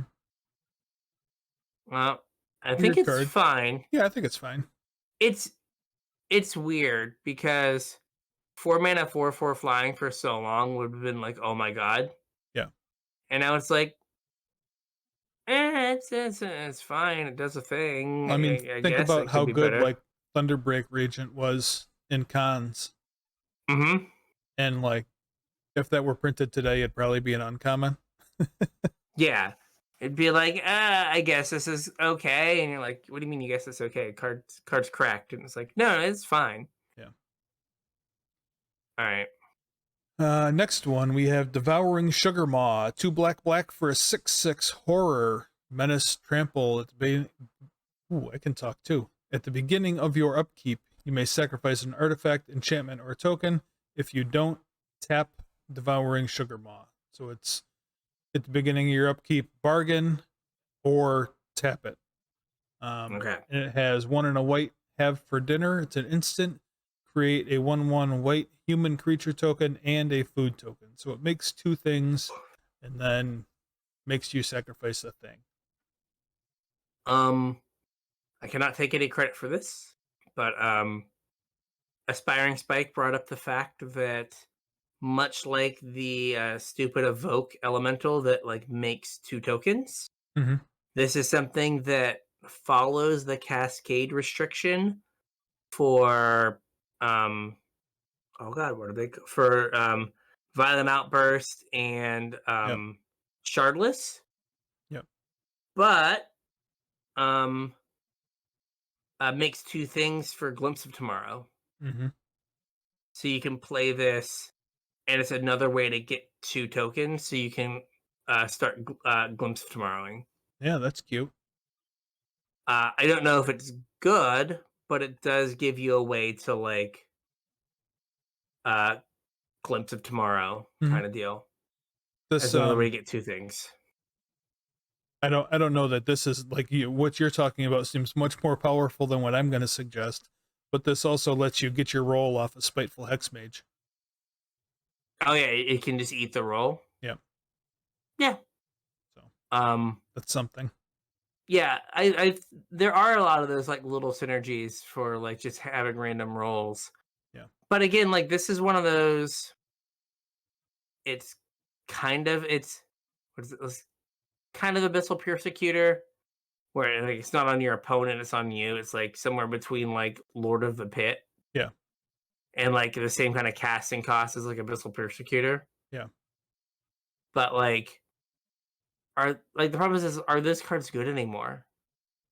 I mean, I don't think so. We've had a couple different ones over the last few sets. Remember the guy who made Blood, the 4-mana 6/6 flyer that like made a Blood? 5/6 flyer, yeah. And he got bigger for each Blood your opponent controlled. Yeah. Yeah, like that card just like couldn't get the job done. Yep. Though, here's a question. It's our like, is this better in the like fight rigging deck than the oil counter guy that like kills you? Oh, maybe. Like I've been killed by oil counters in the past. Yeah. Right? I guess this has a side of like it might not do something. Or it might just like enable you to do a thing. Yeah. But like, you know, Lovestruck Beast is a 5/5 that makes a token. And like this is not embarrassing for like eats that token. Because like I think Reggie's good. I often question how good Shakedown Heavy is when I'm drawing cards and not killing my opponent. And then like 6/6 flyer, like this is if you can like make enough things, like this is pretty good. Yeah. So that's another place you could maybe use it. Like add it, like splash a little bit to get the weight to be able to get the 2 things, so you can have something to feed it.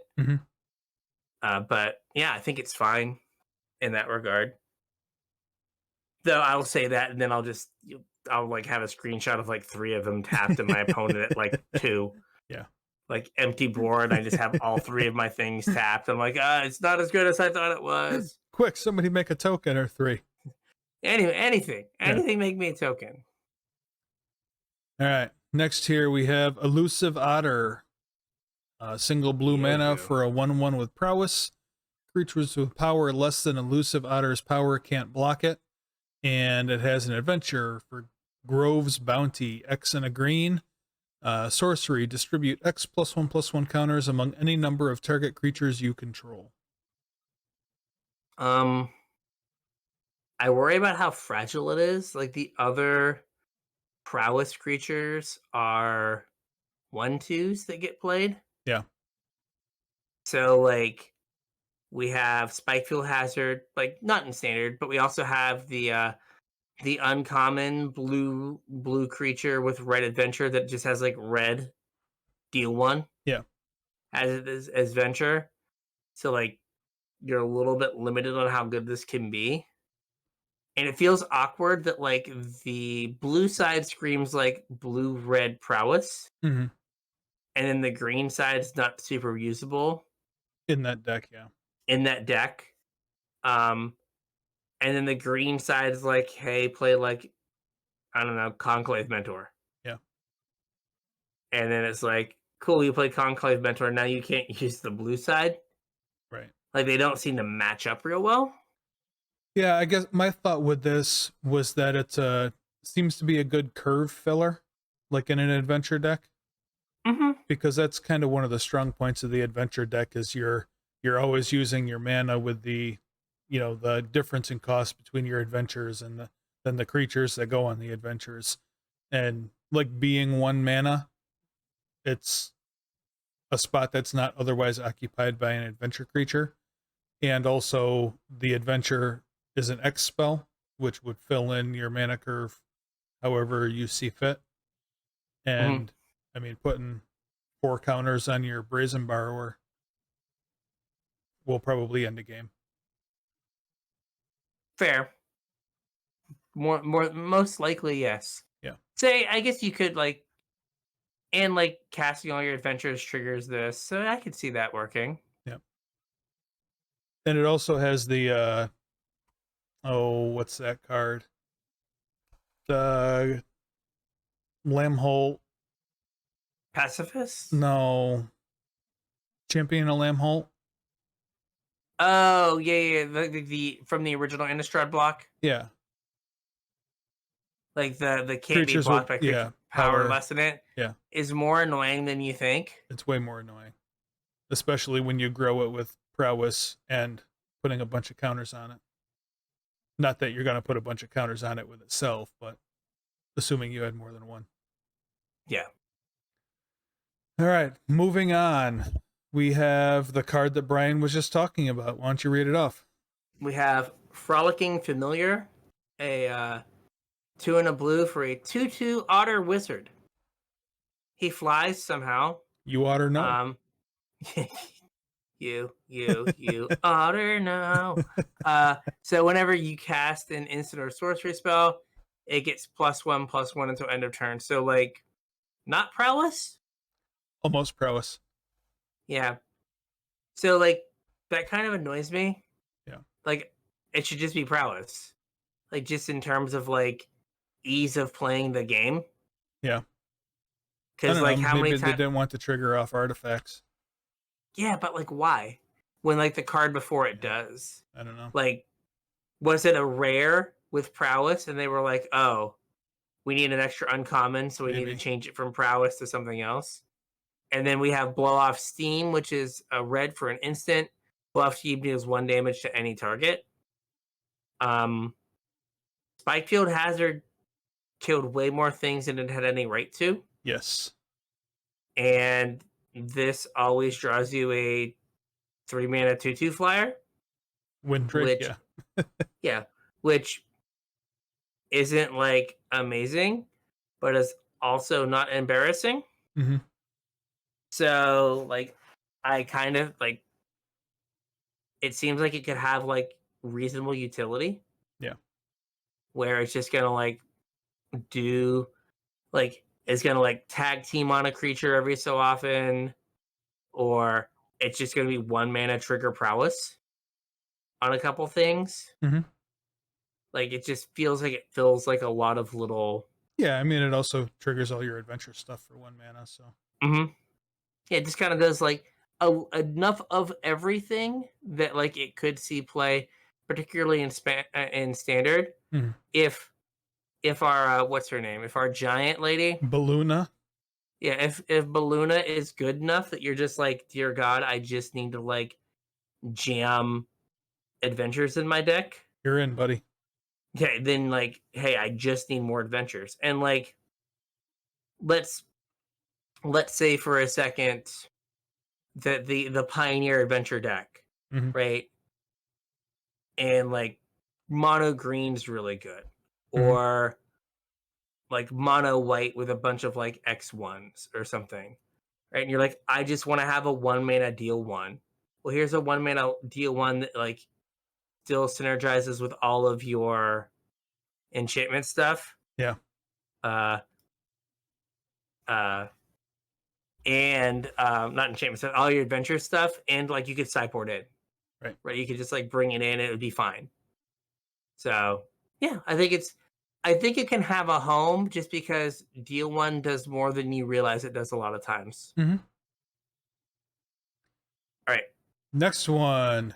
This is a James card. If I ever saw one. This is Mosswood Dread Knight. 1 and a green for a 3/2 with trample. When Mosswood Dread Knight dies, you may cast it from your graveyard as an adventure until the end of your next turn. And the adventure is Dread Whispers. 1 and a black for a sorcery. You draw a card and lose a life. I want to build a deck with nothing but sticky 2-mana 3/2s. So you get 4 of these, and you get 4 of the Tenacious Underdog. And Scrap Heap Scrounger. I mean, you can build this, and you can just build. Oh, just in standard, yeah. Just in standard, you have those. Yeah. All right. Also, like,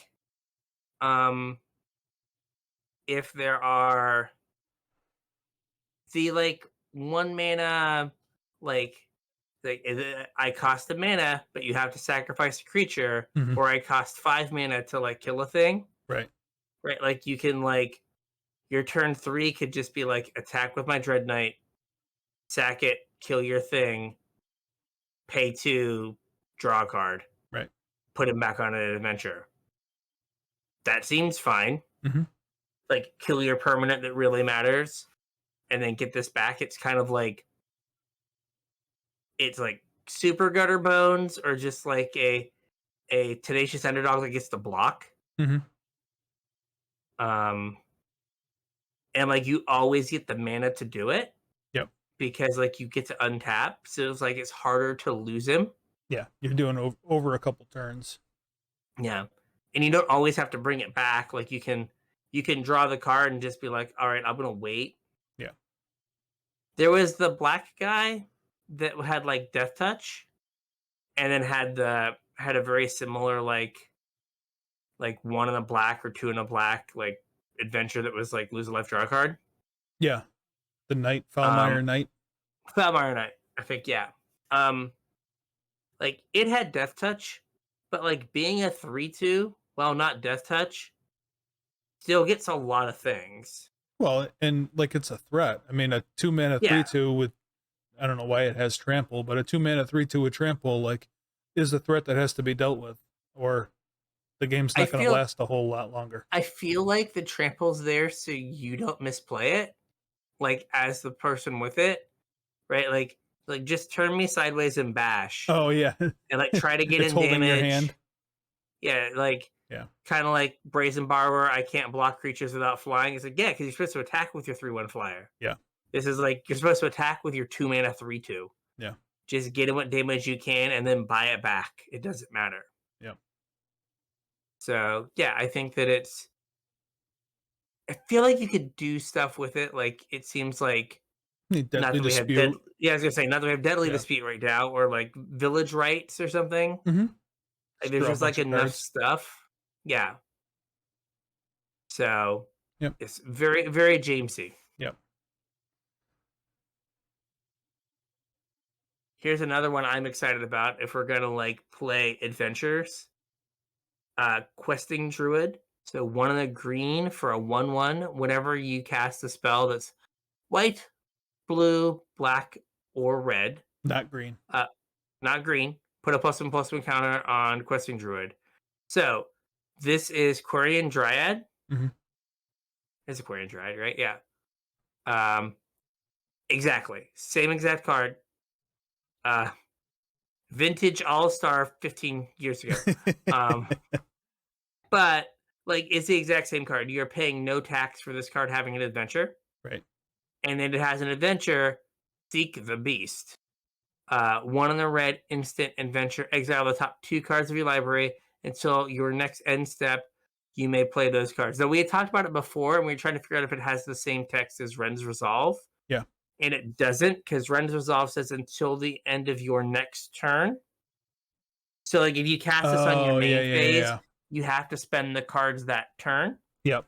Whereas this, if you cast, it's an instant, so you can cast it on your opponent's turn, and then you have your whole turn cycle to use the cards. Right. So if you cast it on your opponent's turn, you'll get to use the mana. Yes. If you cast it on your turn, you don't. So it's like worse if you're like, I need to hit my 3rd land. Right. Well, you can't do so.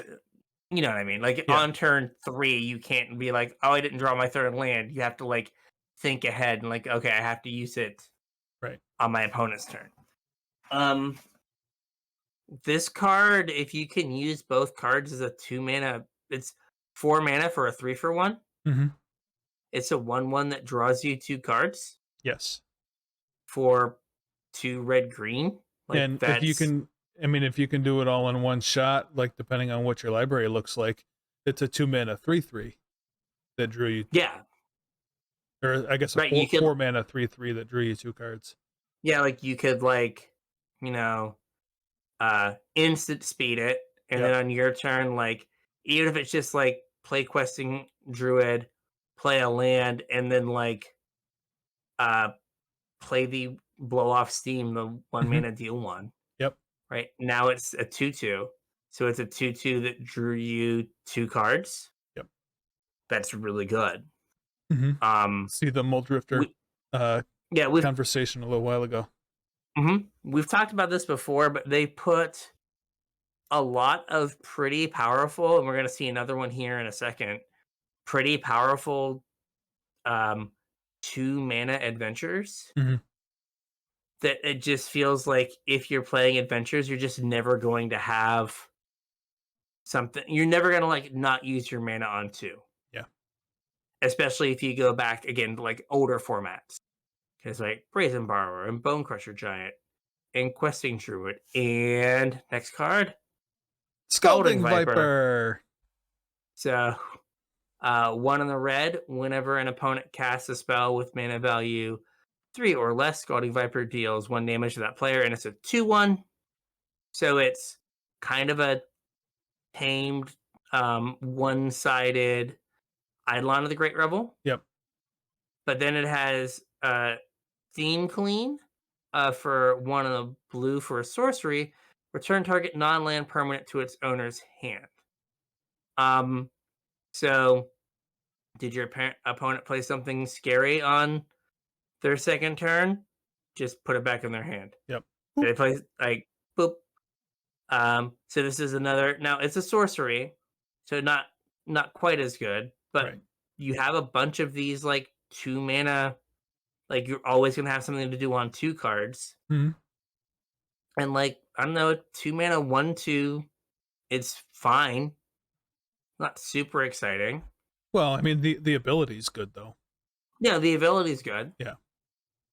Yeah, like again, like if you told me you have a 4 mana war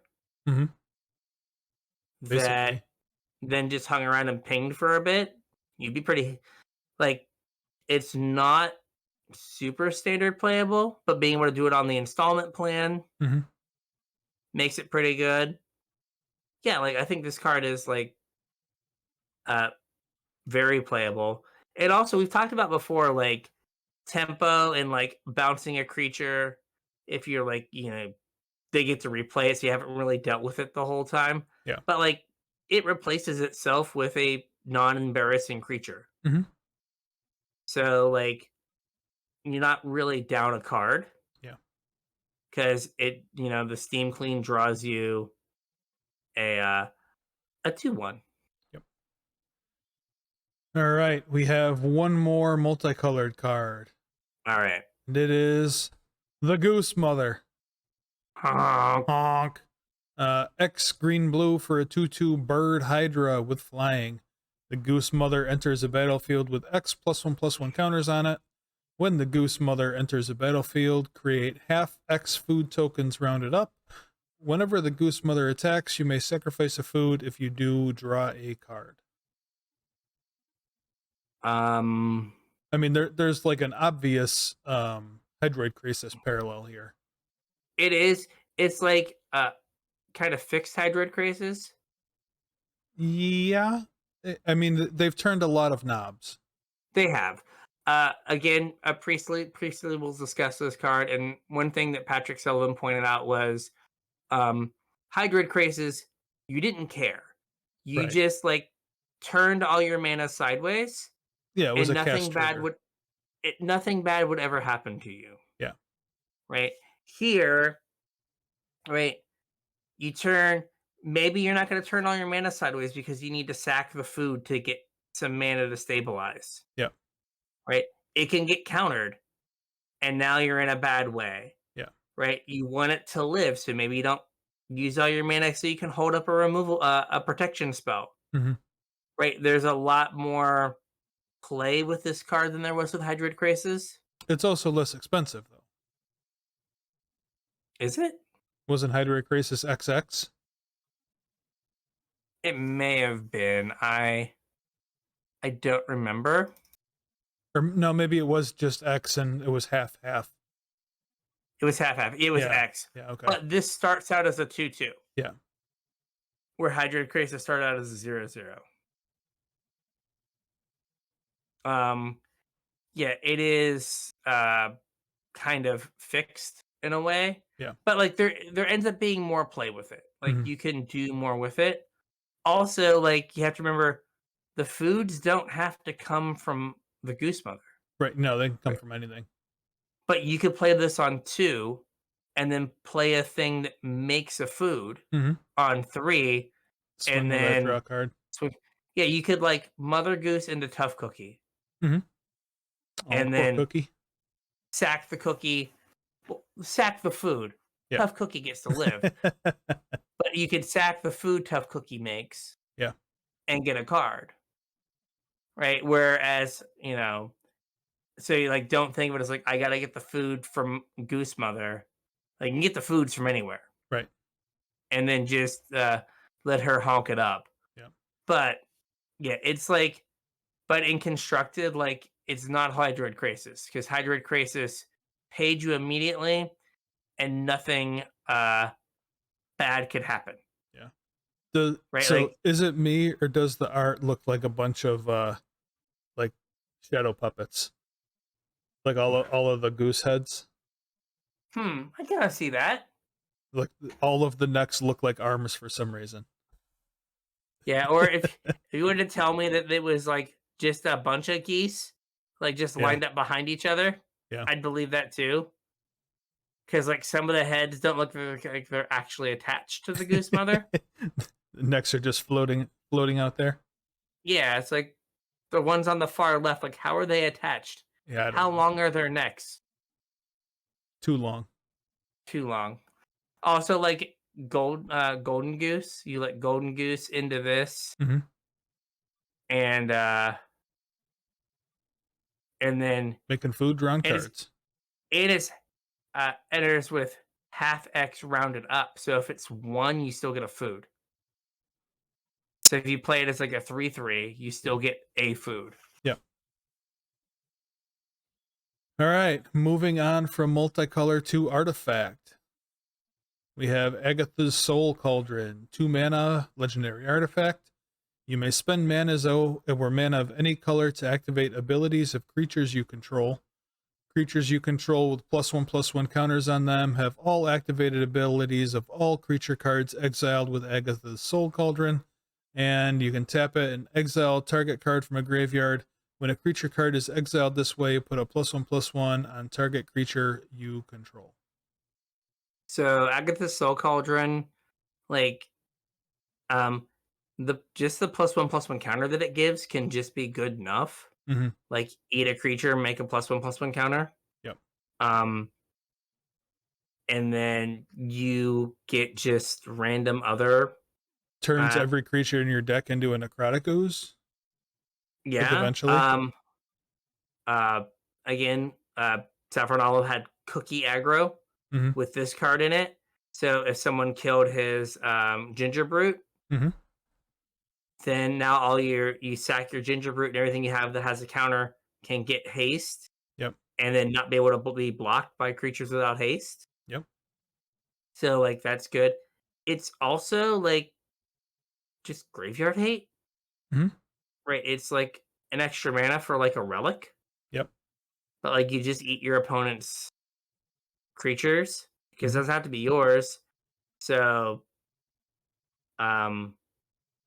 you just pick off the reanimation targets or whatever. Yep. Like you could use it to do something for your deck, but it also has the fail case of like, I will just use it as graveyard hate now. Yeah. Oh man, can you imagine like eating a walking ballista with this thing? And like all of your creatures are now walking ballistas? Yes. People have mentioned that as like being just busted. Yeah. I mean, there's a million combos you can do with this thing. I have a feeling. Just like put a Gristlebrand in the graveyard. Oh yeah, that's gross. And then like anything with a +1/+1 counter is a Gristlebrand if you can eat it. Yeah. And then you play an Ashiok and you just pay all of your life and put all of your cards in your graveyard and draw the rest of them. There we go. We did it. Yeah, you draw half of them and exile half of them. Well, there's your Doom Whisperer, right? There's my Doom Whisperer. Just, like, in chunks of 7, but yeah. Yeah, but no, I mean, yeah. Even like in like Pioneer, you can just like something with a counter, get a Doom Whisperer. Oh yeah, it's a Doom Whisperer now, yeah. And then turn it into a Doom Whisperer, and then you have your Ashiok stuff. And there you go. Yep. And Doom Whisperer will put more creatures in your graveyard for you to like pick from. That is correct. We did it. We did it. So, broken combo card. I'm sure there will be lots said about this card in the not too distant future. And this is one you were excited about, right? I was, yeah. So I'm glad that made it on here. So Candy Trail is 1 mana. When it enters the battlefield, scry 2. And then you have 2 mana, tap, sack it. You gain 3 life and draw a card. It is a food clue. So it does both the food thing and the clue thing. So why were you interested in this card? And I'll tell you why I put it here. Remember Witching Well?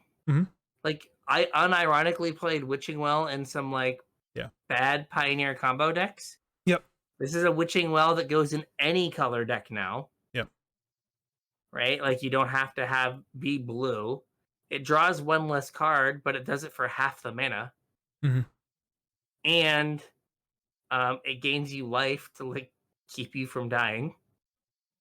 Like I could see like using this to like improvise. Or paradoxical outcoming it. Yep. Like any number of like things.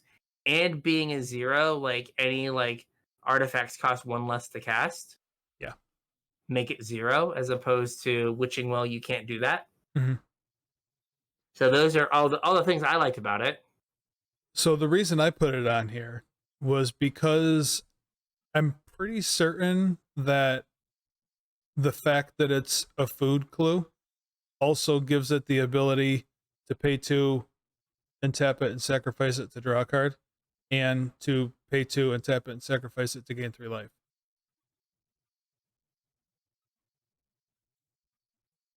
But it's on the card. Right. But which is why I was confused. Well, right. But they put them together. Right. But I think the fact that it's like type food, like I think that's an inherent characteristic of foods, isn't it? But same goes for clues. All the non-food tokens that say that they are food, they all have the pay to. Right. Because I'm pretty sure that's like a thing that food does. A thing that food has to do. Yeah. Same with clues. Not that like there's any actual clues; they're all tokens, but yeah. It's just like a Maybe. rules thing, I think. I don't think, and not that it matters because you're never gonna just pay 2 and tap it to like gain 3 life or just draw a card. I just thought it was funny that every food that can. So there are. Wait, look. There are 8 cards. Okay, I guess technically 9 if you want to count Infinity mm-hmm. that have type food. Mm-hmm. And all of them are 2 tap, sack, gain 3 life. Except for the Infinity one, which is a creature that you tap, sack Vegetation Abomination, then roll a d6. You gain life equal to the result.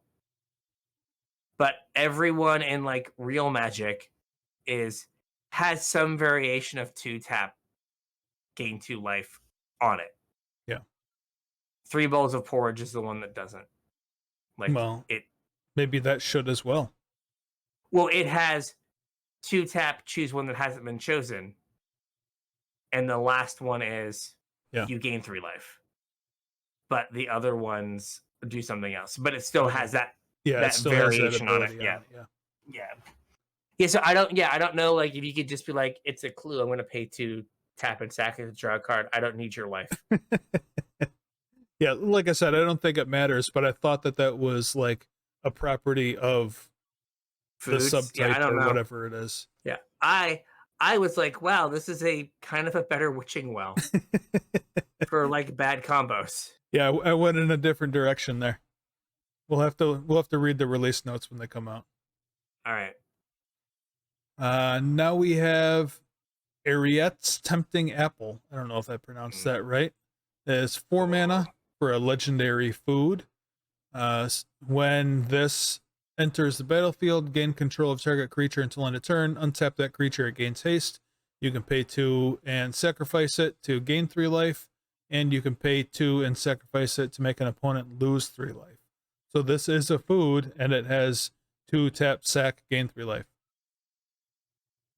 And it also is a poison apple, so your opponent can get sick from it. And the reason it's on the list is because it's a colorless threaten. Yeah, which we've not had before. No. Like, was grab the reins? Is that the like Phyrexian one that's like 3 double Phyrexian red?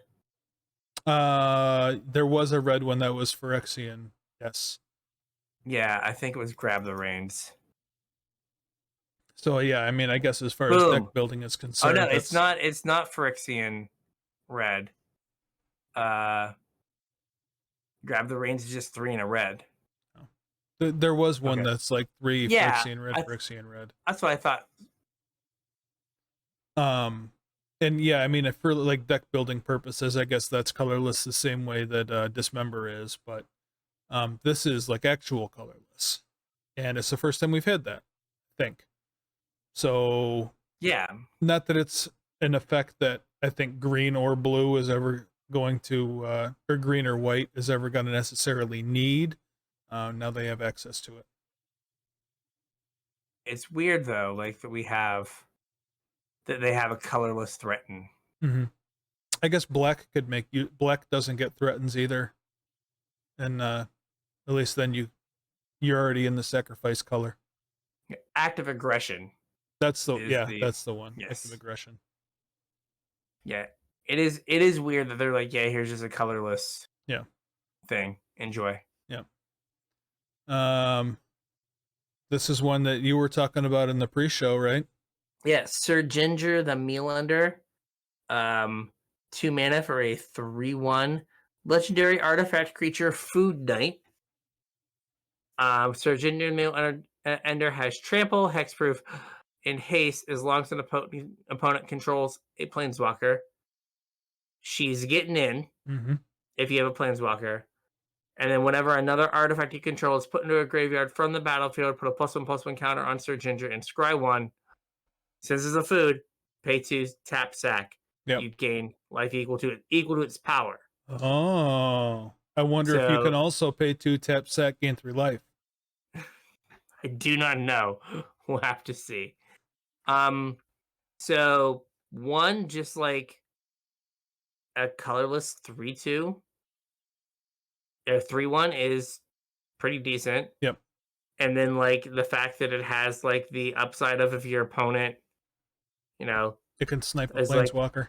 yeah, like, oh hey, I have a clear board. Yeah. I guess also like if they no. I was trying to think like could you like get through a like samurai and still kill a wandering emperor? And I guess the answer is no. Hmm. Yeah. But like they can just like I guess they also can't snipe it with the wandering emperor because it has hexproof. That is true. I guess they can block it. Yeah, the samurai will kill it though. Yeah. But it's interesting. So do you know what this card is from? Yeah, it's from the promo video for Throne. Where she stabbed Garrick. Yep. After he ate her boyfriend or whatever. Yep. Yeah, I think this card is like I think it's good. I think it's like interesting that like they really want to have like it's funny like hey we're not gonna have as many planeswalkers. Here's this card that's just here to murder planeswalkers. Yeah, I think. But, I mean, I don't know that that's there for like power reasons. I think it's just like there flavor. For flavor for the joke. Yeah, for the memes. It's a gingerbread person, so it's there for the flavor. There we go. Yes, very true. Gingery. That's right. All right, we got 2 artifacts that you wanted to talk about. These are ones that you added to the list here. Yeah, so we have the Iron Crag, 2 mana for a legendary artifact. Tap out a colorless. And then whenever a legendary creature enters the battlefield under your control, you may have the Iron Crag become a legendary equipment artifact named Everflame Heroes Legacy. If you do, it gains equip 3 and equipped creature gets +3/+3 and loses all other abilities. I don't care about that last paragraph. We've not had a 2 mana rock in standard. Mm-hmm. And by extension in Pioneer. Well, since RTR, but since before RTR block. Yeah. This is not a type of card that they normally print. Right. So my first thought is it could help like enable like the colorless deck, like with the Forsaken Monument. Yep. But we don't have enough like 2 mana rocks really for that deck. But like this is kind of inching to like, hey, we can this is the thing we can kind of do. Mm-hmm. Which has not been a thing that we've been able to do. Yep. So, a colorless mana rock is good. I guess it gets you like, now more decks can turn 3 a Karn, which is what we all need in life. Woohoo, we did it. And the turning it into equipment is a May.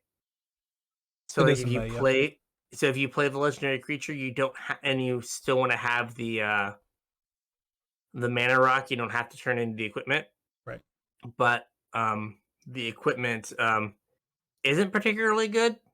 It's also worded poorly, so I want to make sure people understand this. The creature doesn't lose all other abilities, the Iron Crag does. Yes, because the quotes are around equipped creature gets +3. When I initially read it, I was like, oh, it loses all abilities. That sucks. Yeah. But no, it's so the Iron Crag stops being a mana rock and becomes this equipment. Right. Just the equipment.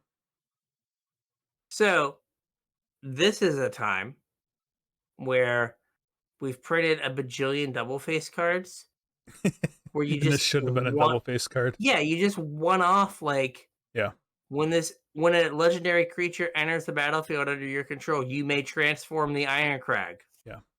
Flip it over. It's a thing gets +3/+3 for 3. Yeah. I solved it. It's not even like flavor reasons. Like I get what they're trying to do. It's supposed to be like pulling the sword from the stone. But if the stone becomes the sword, then like whoever drew the sword from the stone is just like hitting somebody with the iron crag, like the whole rock. Yeah. You don't pour the sword out, you just wield the stone. Yeah, you just You pick it just up and whack hold them the with it. stone by the sword's handle and beat them with it. Yeah, if it transformed, like that would make more sense flavor-wise. Yeah. Yeah, but this is like, we don't want to do we've decided to show restraint, and we don't want to do a double-sided Restraint. card. Yeah. For the first time in 2 years, we were like, this is too much. Yeah. Stop. All right. And then I think the last one was another one. It was Tough Cookie. Tough Cookie. So I like the fact it's an artifact creature. Mm-hmm. I like the fact that it gives you 2 bodies or 2 game objects. Right. I was thinking about it, and like this with Lannis, mm-hmm. or this with Paragon Took, mm-hmm. or with Academy Manufacturer. Yep. Because like this is 2 foods for Academy Manufacturer. It is. Like this is a whole lot of stuff. Yeah, I mean it's also, free with Academy Manufacturer because you make 2 treasures. Yeah, and then also the like the 3 mana make something a 4/4.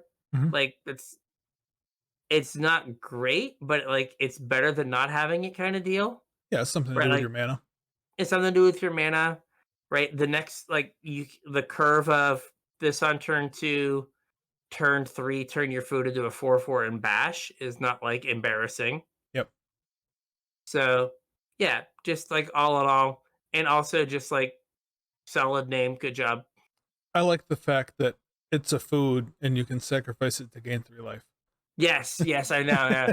Yeah. And I don't know if they had to write it on the card. It might just be understood because it's a food. We'll have to see what they say. No, they wrote it there. They did, but they didn't have to. Yep. All right. Next, we have 2 cycles to talk about. Okay. The first are the virtues. So I figure we'll run through them all real quick. We can talk about what they are, and then after we do all the virtues, we can talk about the winners and losers from them, maybe. Okay, sure. So first up, we have Virtue of Loyalty. 3 white for an enchantment at the beginning of your end step. Put a +1/+1 counter on each creature you control. Untap those creatures, and it has an adventure, 1 and a white. Instant, create a 2/2 knight creature token with vigilance. Okay. So I don't know how relevant a bear is, but I guess a bear that draws you another card is pretty good. It's Elvish Visionary, but a 2/2. 5 mana is kind of a lot for this, but this can also get out of control pretty quickly. It can. So. I mean, think about the weird white Thoughtseize Invasion of Balaged. Is it Balaged? Or Invasion of whatever. Yeah. That flips into your attack creatures that attack get a +1/+1 counter. Yeah. They don't have to attack here. They get suited vigilance. Yeah. Yep. Also, in the art, I keep thinking it's just Rings of Brighthearth. It does look like that, huh? Yeah, like every time I see it, I'm like, why is there the Rings of, like, where's that weird commander artifact there? I don't understand. Who knew that was on Eldraine the whole time? All right, what's up next? All right, next one is Virtue of Knowledge. 4 and a blue enchantment. If the permanent entering the battlefield causes a triggered ability of a permanent you control to trigger, that ability triggers an additional time. So this is 5 mana blue Panharmonicon. Yes. And it has an adventure, Vantress Visions, 1 and a blue for an instant. Copy target activated or triggered ability you control. You may choose new targets for the copy. Fine. Yeah. That's like, it's probably too much for the Panharmonicon. And like, I mean, you'd rather just have Elesh Norn for 5 mana, right? Yes, for sure. And then the is having a single shot of that worth it for the adventure? Probably not. Yeah, I don't think so either. Like, unless the thing coming into the battlefield and triggering is free. Yeah. Like, you're asking a lot to have like the mana for the thing you had to cast to get the trigger. Mm-hmm. +2 to get the trigger again. Right. So. All right. Next one we have is the black one, Virtue of Persistence. 5 black, black. Enchantment. At the beginning of your upkeep, put a creature card from a graveyard onto the battlefield under your control. And the adventure is Locthwain's Scorn, 1 and a black. Sorcery. Target creature gets -3/-3 until end of turn. You gain 2 life. This one I actually think is good. The adventure at sorcery speed is kind of awkward because ideally you would want your removal spell at instant speed, but that is the rate for this. 2 mana, kill something small, gain 2 life is perfectly serviceable. I mean, Moment of Craving was an instant, and it gave -2/-2. Yep, and saw a ton of. This one is a little bit better, but a sorcery, so like they kind of balanced it by making it slow, but an extra minus an extra 1. And then heaven forbid if you ever get to 7 mana. Yes, this is what Debtor's Nail from Ravnica. I mean, Ravnica. there's a bunch of versions of this. It's also it's original Shieldred. It's like half of her ability. Portal to Phyrexia. Portal to Phyrexia, yeah.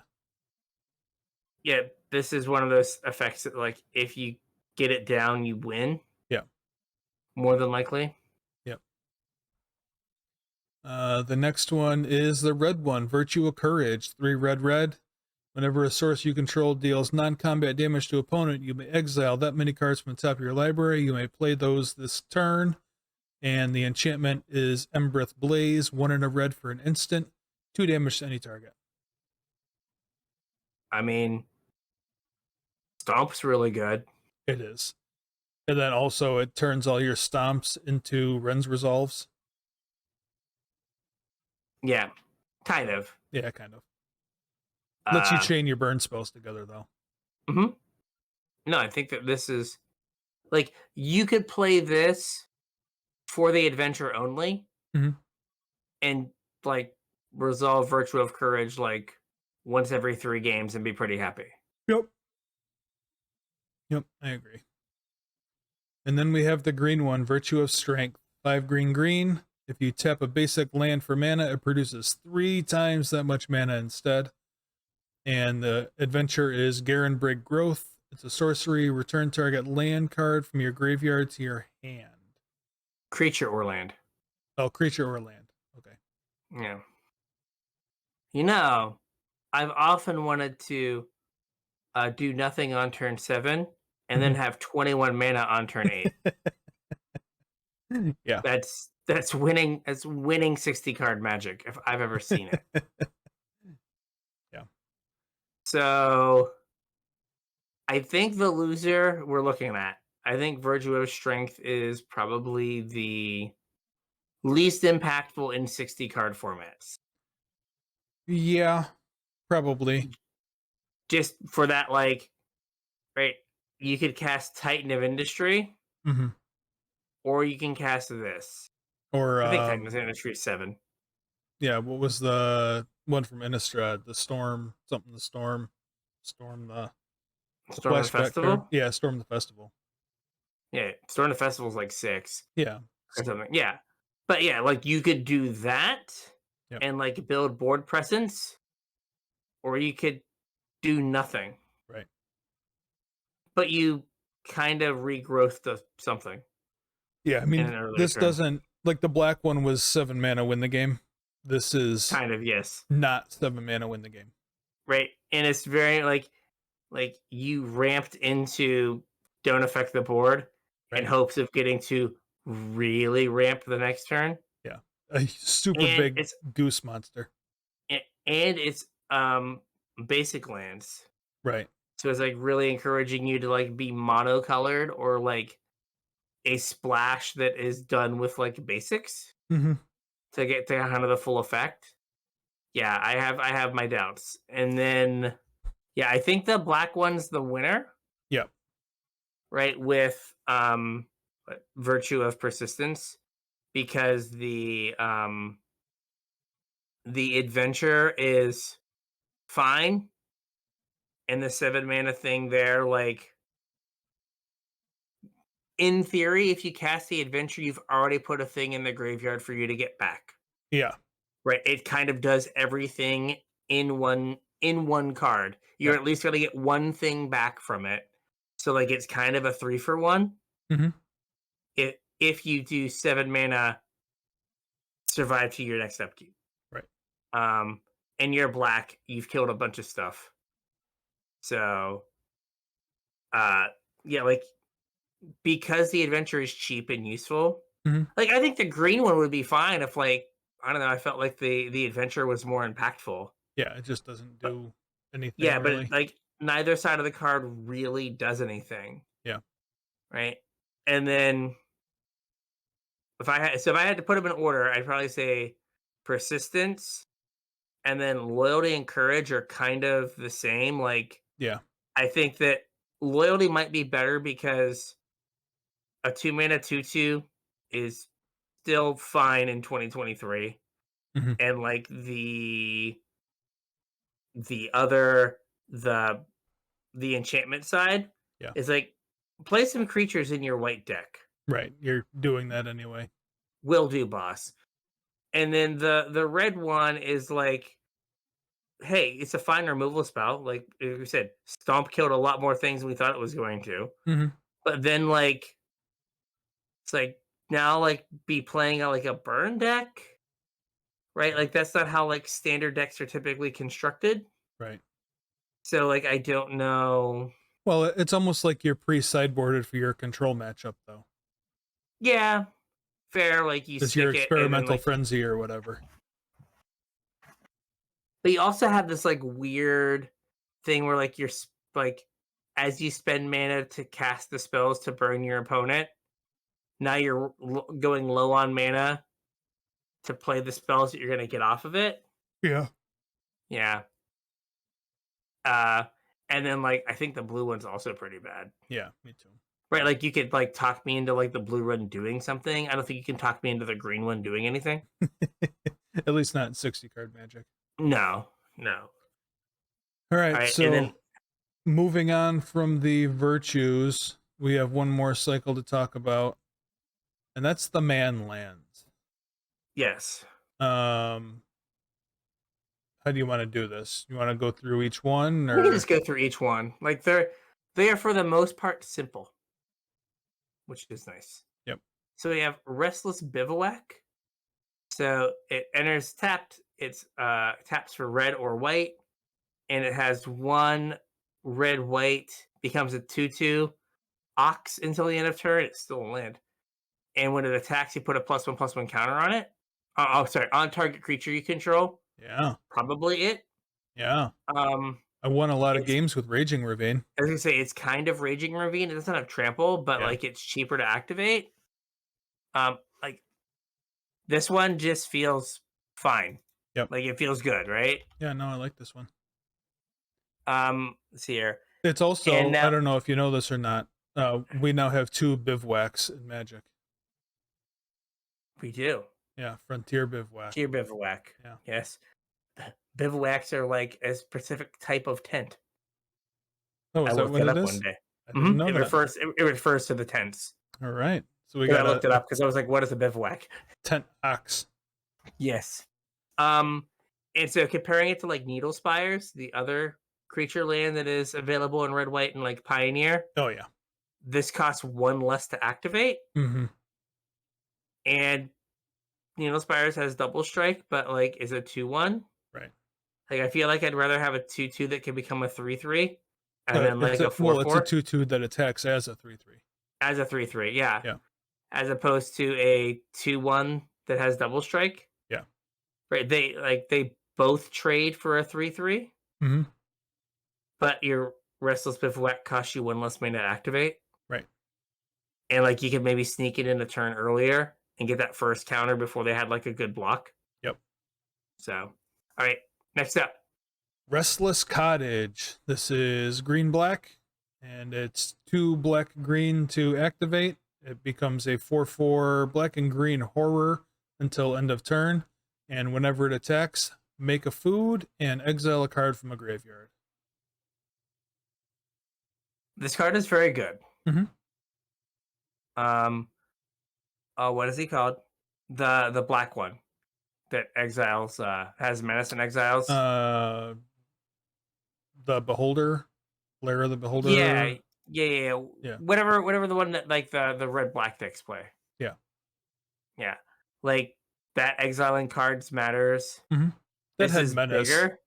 Yeah, this is bigger, but that one had menace, so like there's a little bit of trade off there. They Yep. both cost 4 Yep. to activate, and like this also gives you a food. It does. So like you can like Every time it gives cracks you in. game objects and can like buy you time. Yep. It costs 1 more to activate than Hissing Quagmire, It but is does. like twice the size. Yeah, I mean, And Hissing Quagmire had Death Touch. it did. Hissing Quagmire was secretly a removal spell. It was. I mean, a 4/4 is also secretly a removal spell, or maybe less secretly. Yeah. Yeah, this one seems really good. Yeah. So what's the next one? Next up, we have Restless Fortress. This is a white-black one. 2 white-black. It becomes a 1/4 Nightmare, and whenever it attacks, defending player loses 2 life, and you gain 2 life. This is not as good as Shambling Vents, I don't think. It costs 1 more to activate. Like they kind of were like all in 2 and 3. It costs 1 more to activate. Yeah. And like Shambling Vent had lifelink. Yeah. So like it was also like a decent blocker. Right. Like this being a 1/4 isn't a great blocker. I mean, if your opponent's at 2, this is great. Like they just die before they get the blocks. Well, so these all are only attack triggers, right? Yeah. Yes. Okay. So these are all more aggressive. Yeah. Than the other ones. Yep. But I think that like this probably doesn't you could convince me that like the bivouac and the cottage could see like some pioneer play. Right? I don't think Restless Fortress will. Like they're all gonna see play in standard, like that's not like a discussion. Yeah. But like can they sneak into pioneer? And I think Restless Fortress can. Yeah. Next up is Restless Spire. This is the blue and red one. It's 2 mana to activate, and a red and a blue, and it becomes a 2/1 with as long as it's your turn, this creature has first strike, and whenever it attacks, scry 1. I mean, it's simple. It like is going to get in. A lot of times it's going to give you a little bit of value. It's really cheap. Yeah. I think that's 2 mana. Yeah, I think that's the biggest biggest gain here is it's the cheapest. I still think I like the red white one and the black green one better than this. I think so as well. But like for 2 mana, like it's easy enough to like activate this, attack, get your scry, and then like have a mana up for like some sort of like 2 damage spell or something. And then like they block, you zap their thing, then the first strike kills it. Yeah. Right. So like the fact that it's so cheap gives you a little bit more game than those two. Yep. But no, I think this one is really good. And way better than Wandering Fumarole. Yes. Yeah, way better. Way better. And then we have one more of these. Restless Vinestalk. This is the green-blue one. It's 5 mana, 3 green-blue. Until end of turn, it becomes a 5/5 with trample. And whenever it attacks, up to 1 other target creature has base power and toughness 3/3 until end of turn. So this isn't just your creatures. It could shrink one of your opponent's creatures. Just like, as easy as it can grow one of yours. It gives your opponents bad blocks. Yeah. Right? Like if they have a 5/5, you just attack, you make it a 3/3, now they can't block. Yep. I think it's pretty good, but it's also, I guess that ability is also on your creatures. Like if they don't have a good blocker, you just attack and like can turn your 1/1 flyer into a 3/3. Yep. I think it's solid. Like, if there is a blue-green have lots of mana deck, this just seems like it'll fit in there. Like, kind of like, oh gosh, a Hall of the Storm Giant Mm-hmm. kind of fit in uh those decks. I think this can fit into I mean, like, this is even a more big mana than deck. Hall of the Storm Giant, though, and I think I'd rather have Hall of Storm Giant. Hall of the Storm Giant is 6. I thought it was. Maybe you're right. Maybe It's 5. 6. It's 5 in a blue. Because I always think, oh, is it Hall of the Storm? That is not a card. Storm Giant.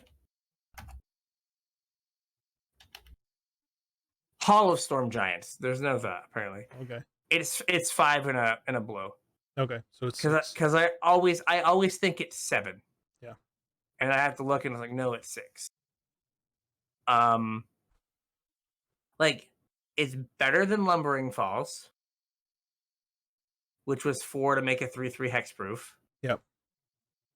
But I would say, like, if you had like some sort of big mana deck where, like, if you ramp into whatever your like big finisher is and they kill it, right? Having this as like a backup plan is not the end of the world. Yep. But like, I don't think you're like, oh boy, like super excited to put this in your deck, but like in standard, 100%. Yeah. So I think that like you could maybe talk me into like red, white, green, black, and blue, red as like could maybe see Pioneer play. Now, like, I think green, black can if there's like any semblance of like Abzan or like Jund mid-rangey deck. Yeah. Like red, white's hard because like tap lands really hurt the deck. Right. But if there was some sort of, again, like mid-rangey deck, same with Mardu. like blue, red, Mardudu. Yes, we like have some Mardudu going on. Yep. And then same with like blue, red aggressive decks really don't want to tap land. Right. But again, like, but the problem is like a more controlling deck like Jeskai would just rather take Hall of the Storm Giants. Right. Yeah, they don't care that this one's cheap. I guess maybe depends. Like, so, oh gosh, what is it called? Creativity played Mutavault. Now I think partly because you can tap Mutavault and turn it into a creature to sack it. But like if you were worried about your colors, right, you could cut those for 2/1, and like they're gonna die to the same things, right, for the most part. Now if my Audit Wizard gets starts seeing some play, there you go. The 2/1s are off the table. Yeah, like this one could maybe see some play, but I really think that the first two are the most likely. Me too. So, yeah, I mean, it's good that we have these. Just kind of going clear back to talk about how, like, well, if we don't have planeswalkers, what's kind of our answer against like control? Creature like lands. Having these kind of creature lands where now your land drop has to eat a removal spell. Yep. And like it can't be March of Otherworldly Light. Right. It has to be like Fateful Absence, and then maybe you can get the card back and kind of like grind them out that way. Yep. So, all right. That's so that was everything. This is a classically long one. This is 2.5 hours. Whew. Yeah. So with all that, I think we got a show. So if you want to reach out to us, if there's any cards that you think we missed, or anything that you want to talk about, or any decks you want to talk about, you can reach out to us on social media: Facebook, Discord, X, email. All those links are in the description. So come say hey. Yeah, come say hi to us. If you're looking to support the show, there's 2 ways you can do it. TCG Player affiliate link is the first one. CasualTryHard.com/TCG. Follow that link on over to TCG Player. Anything you purchase will help to support the show. We'd really appreciate it. The second way is with our Patreon, patreon.com/CasualTryHardMTG. Patrons get access to our show notes. They get access to our pre-show, and you get put on my mailing list for when I have stuff to send out. So if any of that sounds good, or if you just want to support the show, you like the work that we do, and you've gotten some enjoyment out of it and you want to give back, patreon.com/CasualTryHardMTG. Chip a couple bucks in, help us out. So we'll catch you on the internets. We'll catch you on the internets.